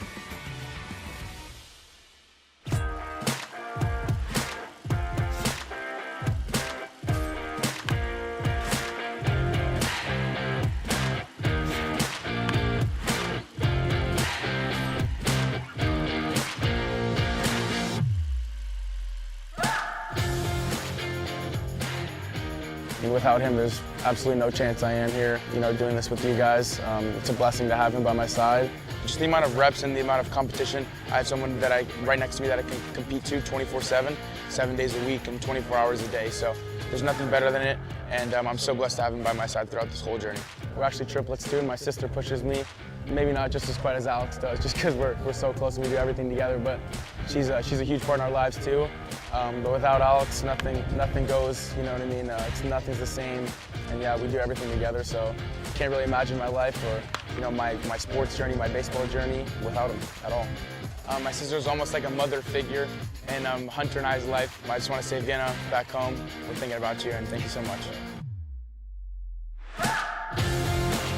I think when I first realized, hey, I have a real passion for baseball and I love competing against the guys, was actually right here at East Cobb, 12U World Series. We were playing with Easton Top Notch. Tons of friends still from that team to this day. Tons of deep Division I players. The lineups were stacked, and we played in the championship game against the Texas Canes, and we ended up losing. And I was like, wow, I really cared about the event, and I really was like, hey, this might be my thing. And I totally developed a passion for it, and ever since, we've kind of, worked as hard as we have to get here. That was the moment I realized, hey, I have a real passion for baseball and events like these. I 100% agree. I think that passion starts from a young age, Little League and stuff like that. When you really put your head down and say, hey, I'm going to start to dedicate myself to it, I would agree, as the 12U World Series. The competition got so good, so quick. To that point, it's like you kind of have no choice at that point, You're throwing yourself kind of in the fire at a really young age, and the only way to get better is to surround yourself with those types of kids, with that type of competition and that type of level. So the only thing it does is elevate your game and elevate you not only as a baseball player, but as a human too, in the classroom. All those good habits you create on the baseball field, you create in the classroom as well. And so I think that all plays into part of who you are and what kind of man you'll become. Playing multiple sports, I still do. I still play football. I want to do it in college. Right now, I want to do both in college. I don't think there's anything better to help you with an individual sport than it is to play. To play another sport can only help you in another sport. I really do believe that. If you want to play baseball in college, you want to specialize in it, and you're playing soccer on the side, I see if you're taking care of your body, you're doing what's needed to stay healthy and stay, away from injuries. I really don't see any negative part in playing another sport. I think using those different muscles has contributed to 100% the way that, sometimes we get written up about how quick twitch and stuff like that. It's all to soccer and basketball and jumping and playing football and getting mental toughness to be able to compete with 2 strikes in the box. And maybe the umpire gives you a call that you don't like very much. You're still competing anyways because you kind of have that mental toughness and that grit to know that at-bat's not over and that you can keep going. You guys compete against each other? Well, competing against him is pretty simple, but it's an easy task. So I'd have to say the other 250. We can run this back when I hit better than him this week, and then we can go back on the numbers. And stats never lie. And so when I hit better than him this week, we can go back and we can track that. But yeah, it's have fun and bear balls up. Now that's how you put a bow on the show. Hang out with a family, an anxious dad getting his sons to the yard. Thank you, Harringtons, for letting us go behind the scenes. And by the way, if you want to figure out yourself who out-hit one another, go to perfectgame.org. Workout results at the Junior National Showcase. You'll see all the metrics. PJ Morlando, you hung with us. We appreciate it. The #1 player in the class of 24. Good luck. You're going to be a first-round pick. In a couple of years, RJ Cope may be as well. 6'8", staying athletic, RJ. Keep getting it done. And Jason Phillips, keep introducing us to the most talented players that you see. Nearly a decade as a catcher in the big leagues, now an elite scout. We learned when we listened to you. That's what we do here. The future of the game on Perfect Game TV. And thanks for watching. My name is Darren. A brand new episode is in the books of Perfect Game Weekly, presented by Rollins.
Hi there, folks. My name is Darren Sutton, and you found us. We're devoted to amateur baseball, the future of the game. Right here on Perfect Game Weekly, we're presented by Rawlings. We've got an incredible show for you today. A PG legend who has gone on to the major leagues and is paid handsomely now, but has never lost touch with his PG roots. He loves the game, as does a guest who made the move from Italy to play prep baseball in Florida, leaving his home behind. What a story that is. There's a Hall of Fame coach in the dugout in Georgia. His All-American son is about to say goodbye and go off to college or pro ball. We'll get inside the dugout as they spend their last season together. But the best way to get things going is with a road trip. Crank it up, plug it in. It's springtime. Put the top down if you're able. It's road trip time, and we start in Houston, the Super Regional NIT. What an event. Over 1,000 teams from all over the country, and out of nearly 20,000 players that showed, it seems like all eyes were on 12-year-old Christopher Cabrera. Now, if that name sounds familiar, and if that swing looks familiar, here's why. Christopher's dad, none other than future Hall of Famer Miguel Cabrera. And oh, did Miggy's son have it going on in Houston. In 8 games, he was 13 for 18, 5 home runs, 15 RBIs, and he ran too, 4 stolen bases. How about that crazy OPS, insane 23-17, MVP at the 12U age group in this event.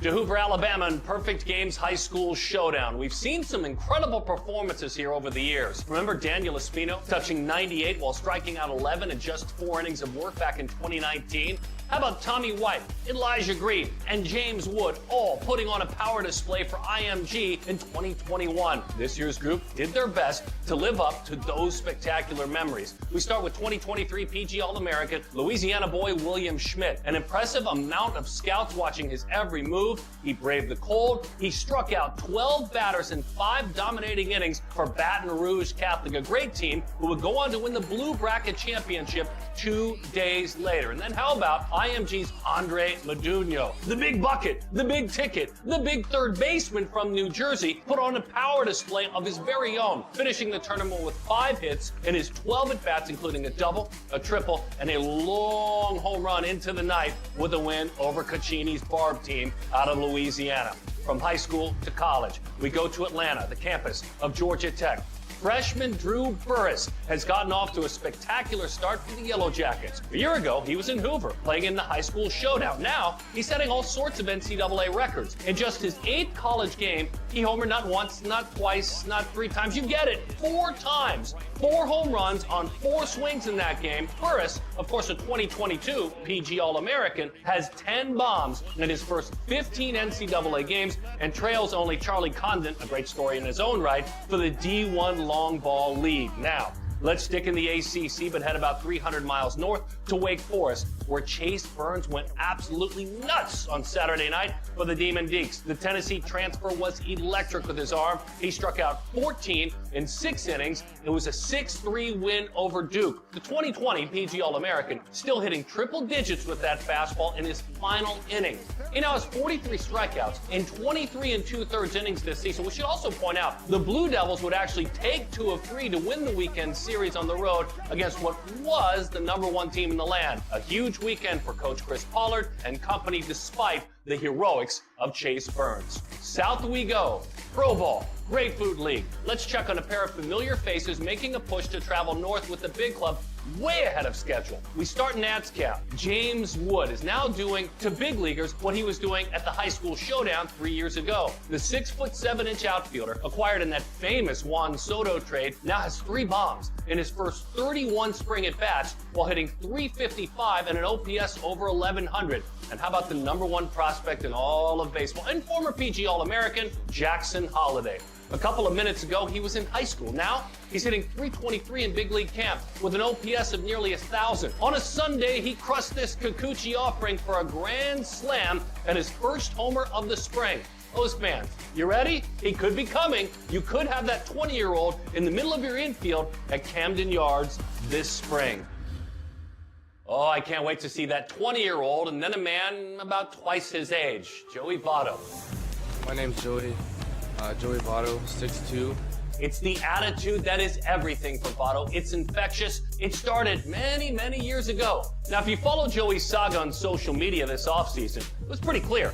He just wasn't ready to call it a career. A tip of the cap to Joey Votto, who is now the newest and oldest in minor league camp and getting a big league spring training invite with his hometown Blue Jays. He's in camp, he's a non-roster as mentioned, and a fun note, if he makes the squad, the 40-year-old would face the Reds on August 19th. Social media's loss is baseball's game. When we return, we'll introduce you to a young man who courageously, in pursuit of his dreams on the diamond, made a move from Italy to South Florida. Prep school, North Broward Prep. A conversation that you won't ever forget, and you'll fall more in love with two things, Italy and the game of baseball. This is Perfect Game Weekly. We're presented by Rawlings.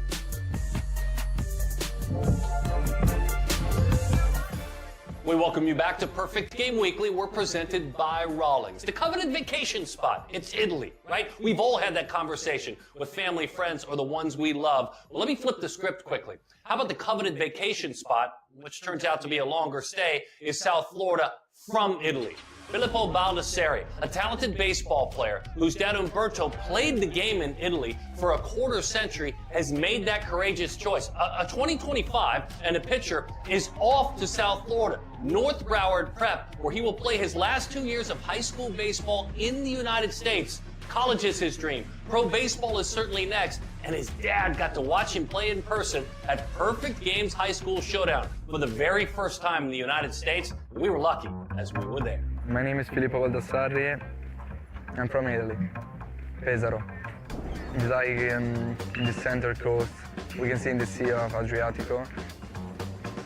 I'm a baseball player.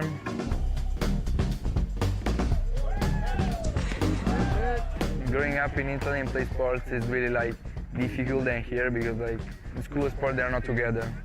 Like if you want to play sport you have to go like outside in a club, something like that.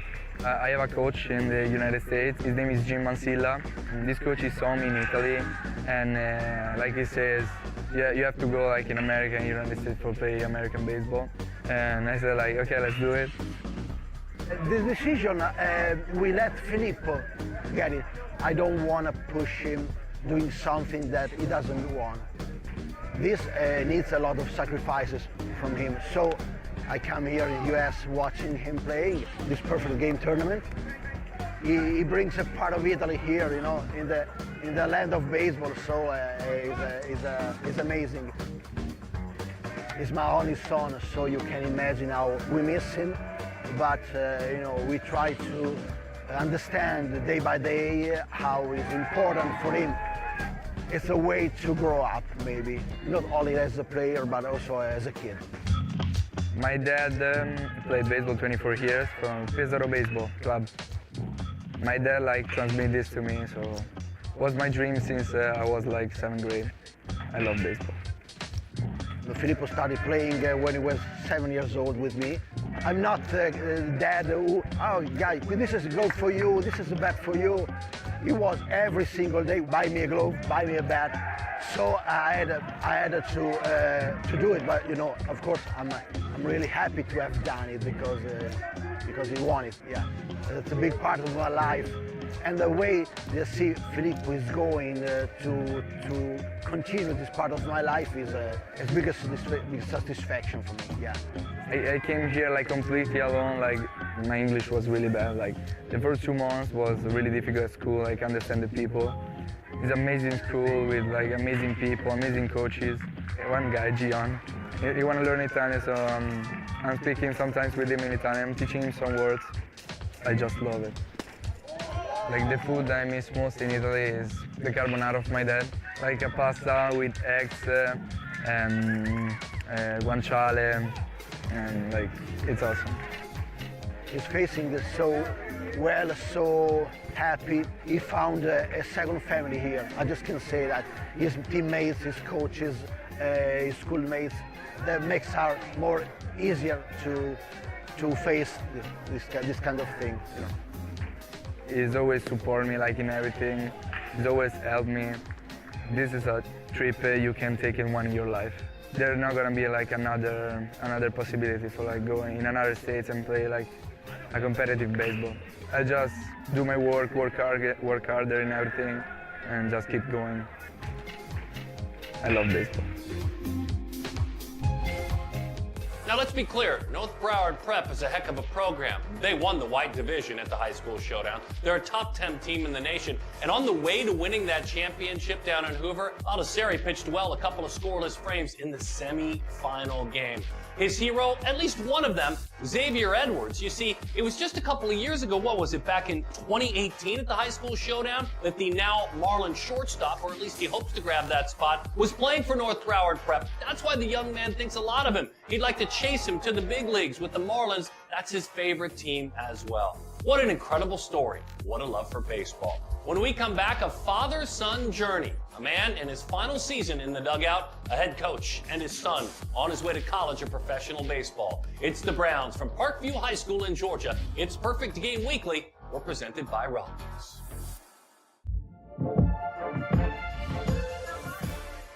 This is Perfect Game Weekly presented by Rawlings. If you stop by Atlanta, Georgia, and you want to talk with anyone who knows high school baseball, mention the Brown family. As a matter of fact, do this. Mention the Brown family and Parkview High School. They'll know exactly what you're talking about. They'll tell you the stories of a legendary dad who 3 times, Chan, has been a national champion head coach, the #1 team in the country, Max Prep National Coach of the Year a couple of times as well. Oh, he's had an incredible career, touched so many lives. Matter of fact, professional baseball is riddled with alums from Parkview. We'll mention one in just a moment. There may be another, though. It's his son, Cade, a talented athlete who's a perfect game All-American, who's a Georgia commit, who, along this ride with father and son that hasn't always been smooth like any dad and son relationship, is really peaking at the right time. And isn't it fun? Because he's peaking at the right time, which turns out to be the final season with his dad in the dugout with Parkview. What a great story of a dad and his talented son. I got to be honest with you, they didn't put in a coaching manual about coaching your own kid. It is way harder than what you think. They probably have some film last night of us cussing each other out at third base, so.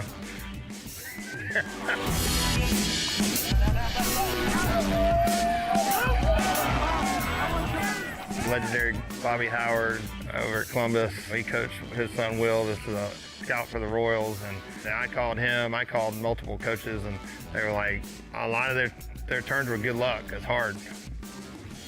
Every day brings a different obstacle until you get used to it. First 2 years were kind of rough. I was kind of in my head a lot, and he knew that I should be doing better than what I was doing, and that the mental side was kind of kicking me in the butt. So he just kind of was always on me about that.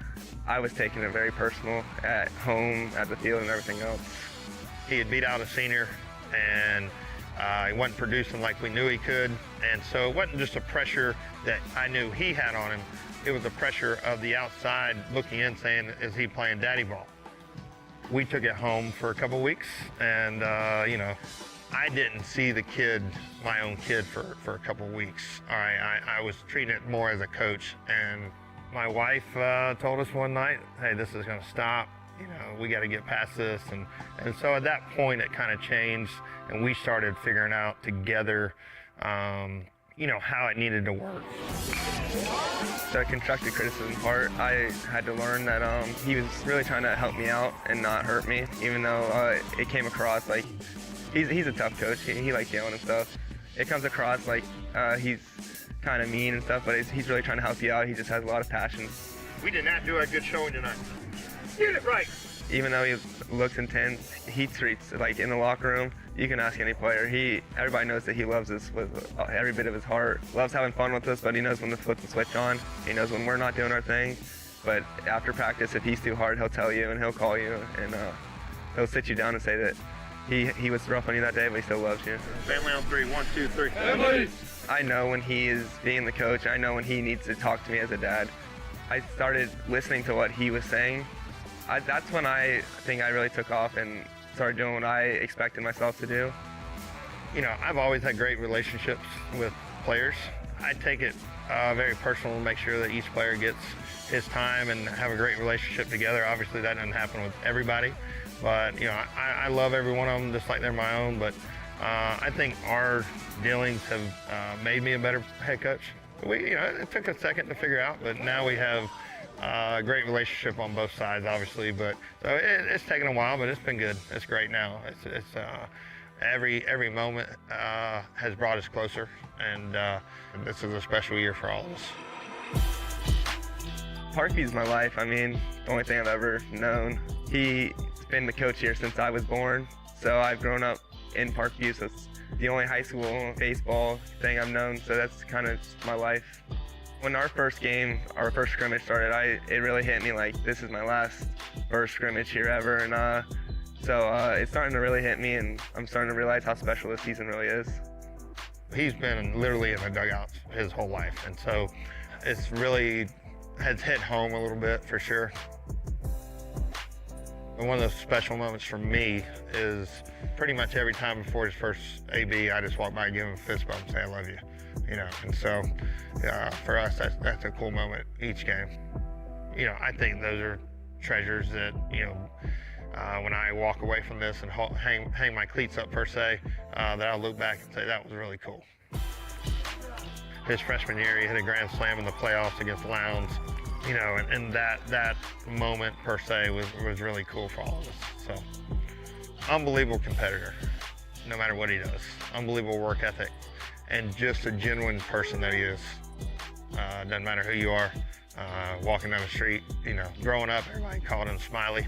It's because he always smiled. So, yeah, there's going to be a huge void, but there's one thing that I know and that he wanted to do is that he's going to leave a legacy. So when he leaves, people are going to say, Cade Brown was a guy here. And no matter if he ends up University of Georgia or somewhere in the draft, I know that I trust in my heart, so does my wife, that he's prepared to take life on and what's going to be, you know, handed to him or whatever. And so we're excited for his future for sure.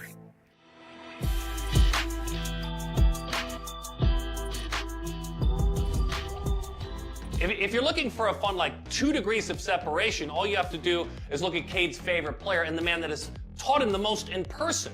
That's Matt Olson. You see, Olson, an Atlanta Brave, a perennial all-star, a slugger who, oh my gosh, set the world on fire last year, played at Parkview. And when this young man was 4, 5, 6 years old, even into his early teens, a guy like Matt Olson was always around. And the best part, he still is. And by the way, Mom, Tennille, we haven't overlooked in that feature. You're the hero of this story as well, as moms always turn out to be. When we come back, the story of a Perfect Game alum who has set the world on its ears as a very, very young player. It's Bobby Witt, his brand new contract, and all his PG memories. This is Perfect Game Weekly, and we're presented by Rollins.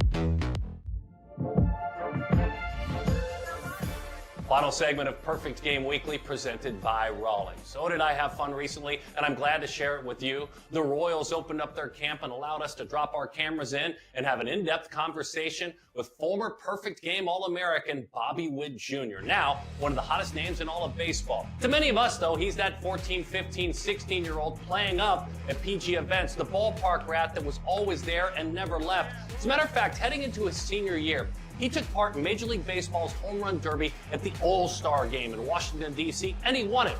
But when we asked him about it days after, he said, it was so much fun. I got to be around Bryce Harper, and to quote him, Bryce was so cool, I learned so much from him. Quick update on the numbers. Bobby Witt Jr., average annual value of his brand new contract, $26.3 million. Harper's mega deal, $25.4 million. Bobby, stay humble, because what you have pulled off has been incredible. Here's my conversation. So as vividly as you can recall, what do you remember about that summer before your senior year? You did everything. You wore USA jerseys. You were Perfect Game guy.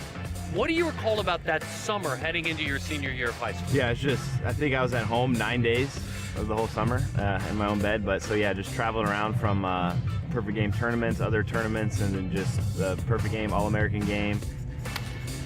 Finished off that year with Team USA. So you're meeting all these guys, you're playing with new guys each and every day, and just trying to build relationships, and now playing against those guys, Corbin Carroll, Riley Green, Anthony Volpe, CJ Abrams, the list goes on and on, just all the guys that are now in the big league. So it's pretty cool just that we all kind of kept up with each other through high school season, and then now in the big leagues playing against each other, jersey swapping, so it's a lot of fun. Going into my freshman year, I committed to the University of Oklahoma. So at that point, it was like, all right, this is kind of a reality, and I've been blessed with some amazing talent, so I want to run with it. Dedicating a lot of my time just to baseball, just to making sure I'm healthy, making sure I'm on time for class, making sure I'm there, and just that I'm trying to be the best person not only on the field but off the field too. So keep my mind in the right position, keep my head between my shoulders. He did it. 4 strikeouts in an inning. The Ranger pitcher Bobby Witt hits a home run to left center field. I was always watching the game. I was always just kind of hanging around my dad, picking his brain, picking other guys' brains that I played with and other things. So it's just being myself and knowing that I want to dedicate kind of my life to be this baseball player and be the best person I possibly can be. That was that step I feel like that helped me become to where I'm at. Bobby Witt Jr. has an inside-the-park home run.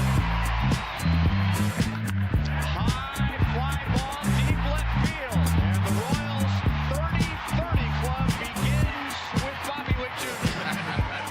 I'm not really trying to prove others like wrong about myself. I'm trying to prove myself right. Just knowing what I've done growing up and what I can do, and just so that just takes work. And so you got to put in the work not only on the field but off the field, build out a good routine, and know that this game is a lot more than just going in the cage and hitting. You got to work on the mental side of the game. Always got to be mentally sharp. Read books, learn, try to watch the game of baseball. Just enjoy it, and just know that this game doesn't owe you anything. You got to go out there. You got to bust your tail. You got to stay humble and work hard. And so whenever you keep doing that, I think that's whenever the game kind of returns a favor for you. And it's always just kind of work hard, be on time, stay humble through it all, and just go out there and be yourself. Can you let me look inside of your eyes on what it feels like to live that dream on a nightly basis? Can you give me some visuals of major league settings that you see? Yeah, I just almost feel like it just feels right almost.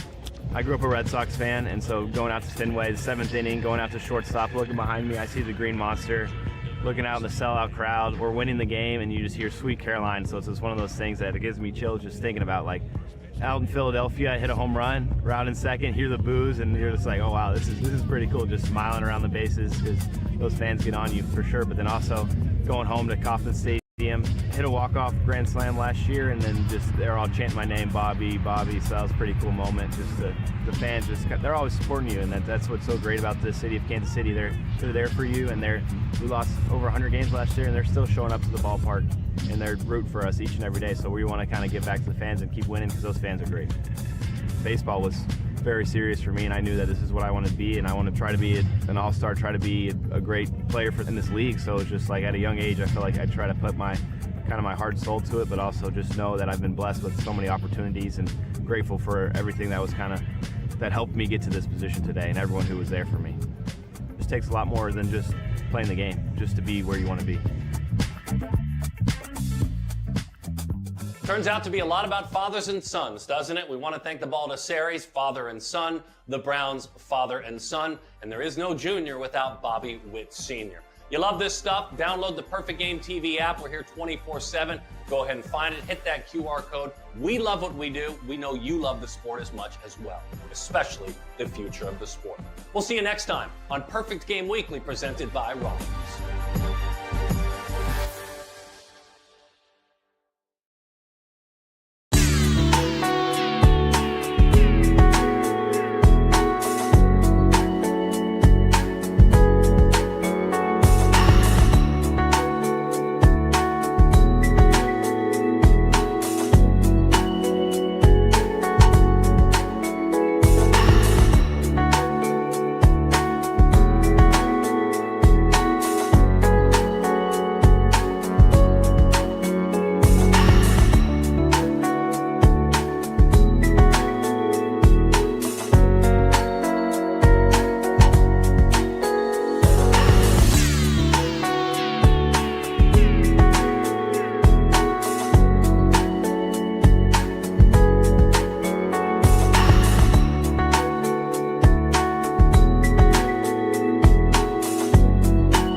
Freddie Freeman, 6'5", 210, first base, outfield, third.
Beautiful Petco Park. Our starting lineups are brought to you by Nike Baseball. And, of course, for the E squad out of Georgia, Abrams, it's Ely. We talked about him. The best pure bat is Riley Green, Reese Hines, some of the biggest power.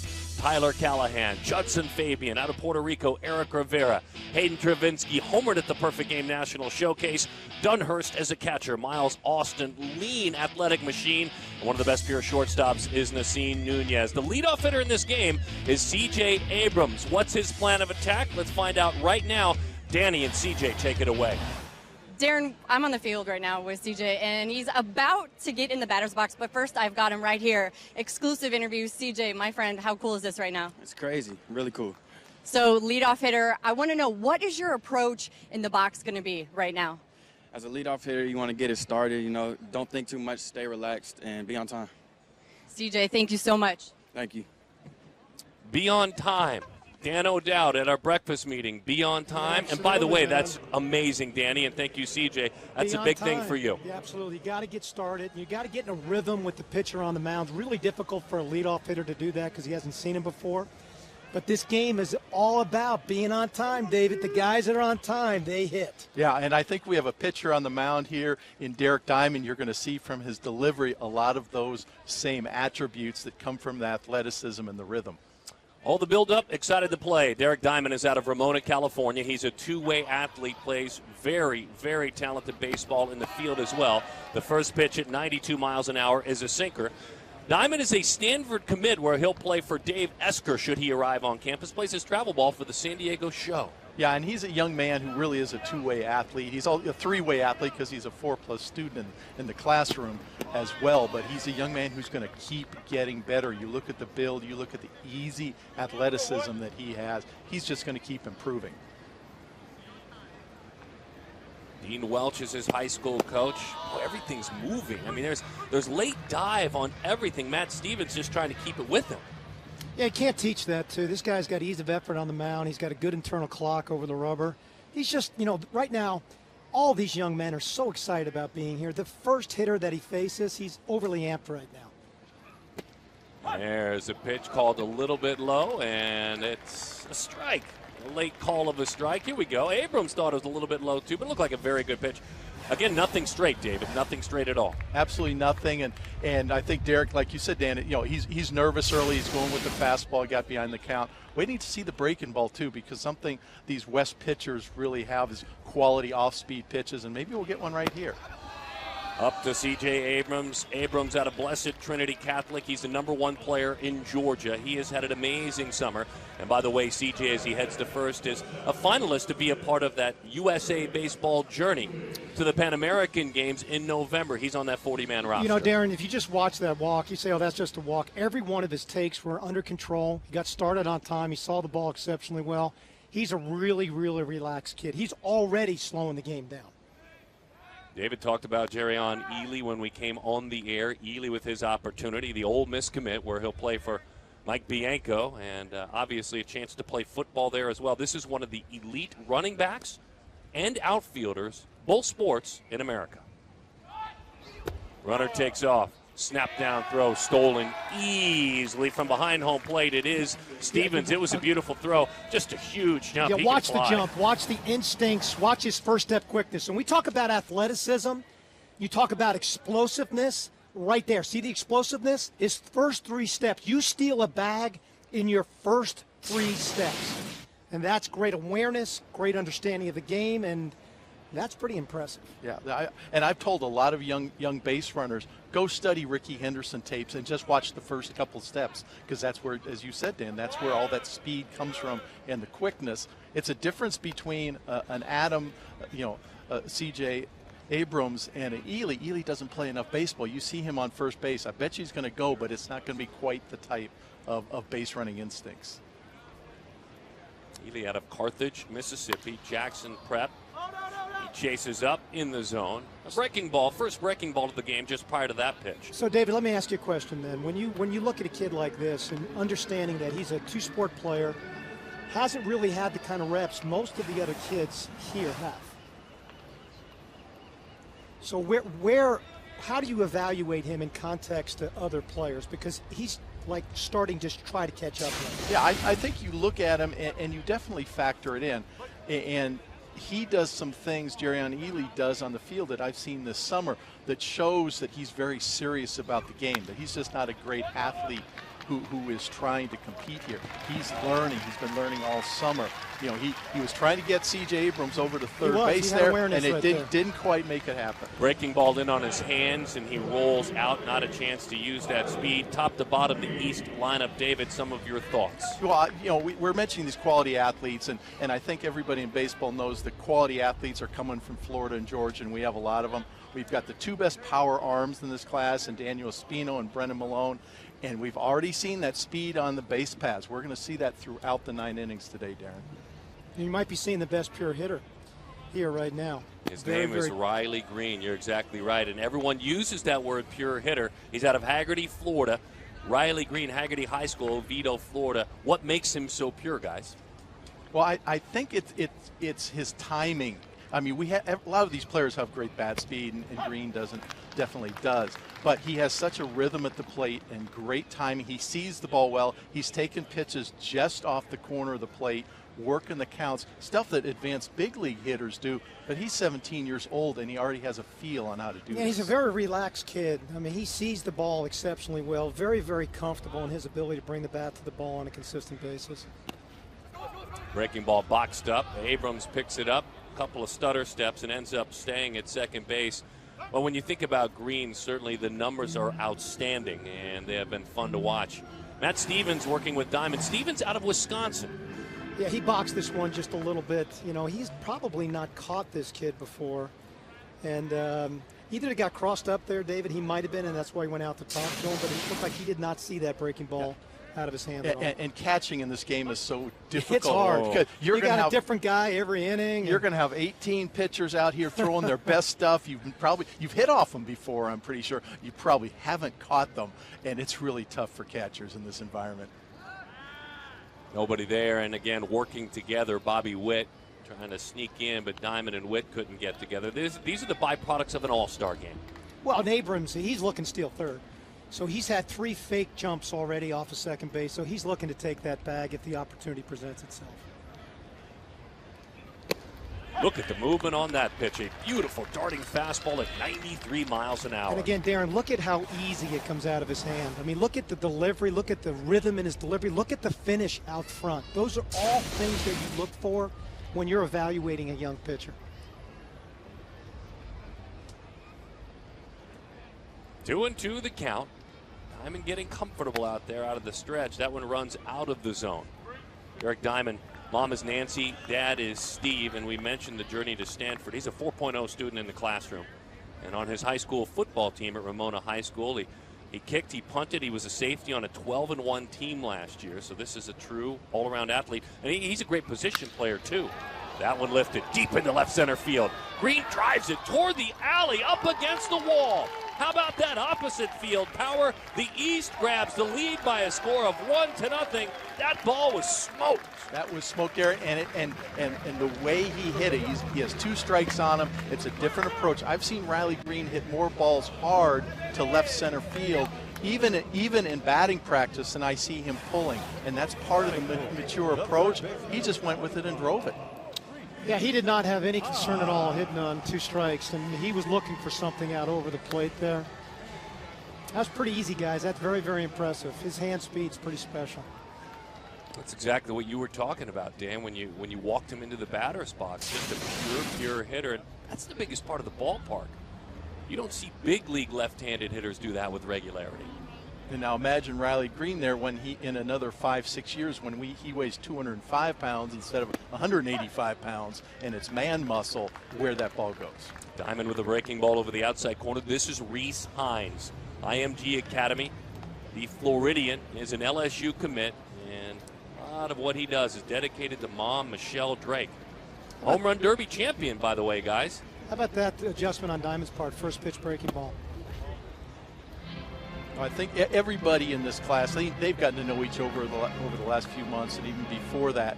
And they're all out watching during the home run derby, and Reese Hines is putting balls off the he the makes brick. the park really small. Yeah, off the 3rd level of the brick on the Western Metal There's Supply no question Company. this young man, his raw power is exceptional.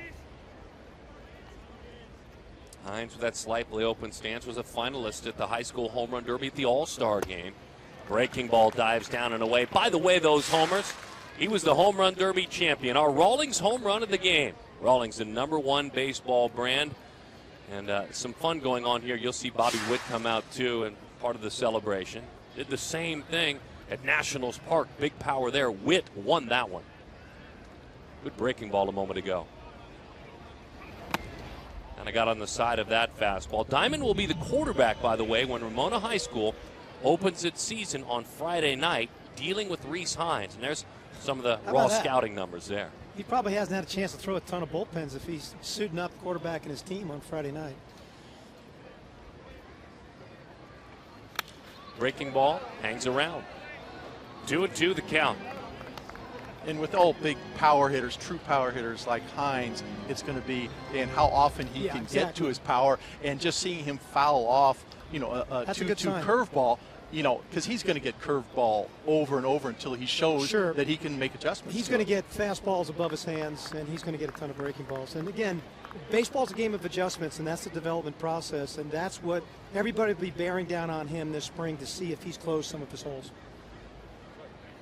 Diamond's dad, Steve, college football player at Southern Illinois. Mom, a college swimmer at Illinois State. Breaking ball hammered.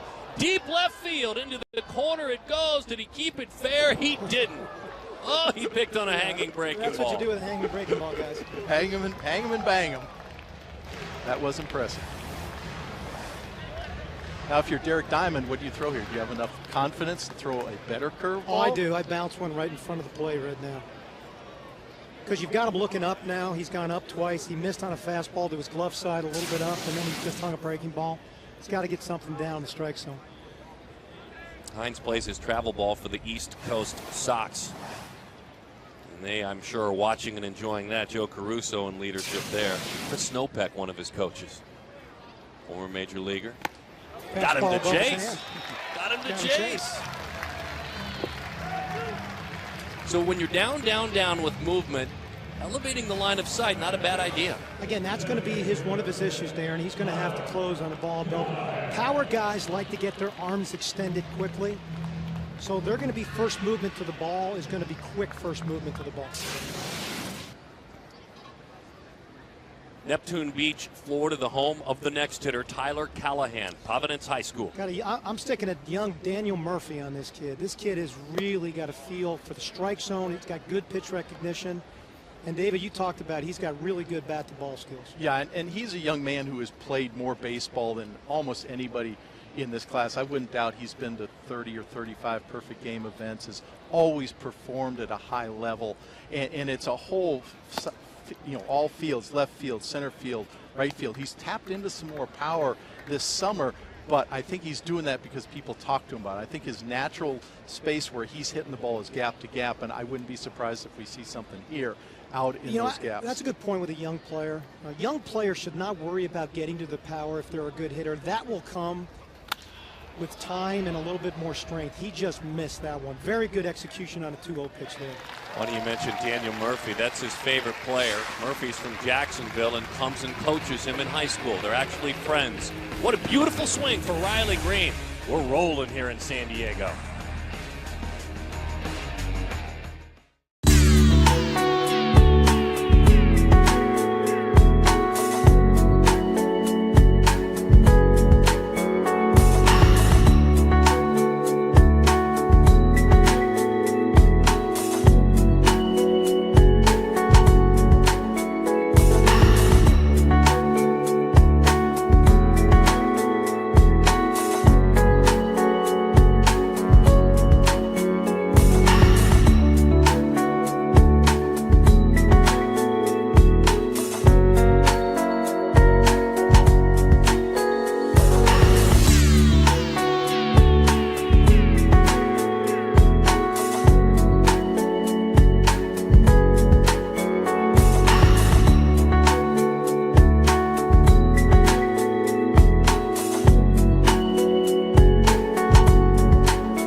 Coronado Bridge, San Diego, no place better in America. Let's take a look at the Nike starting lineups for the West Squad. Corbin Carroll's out of Washington, Witt, a Texan.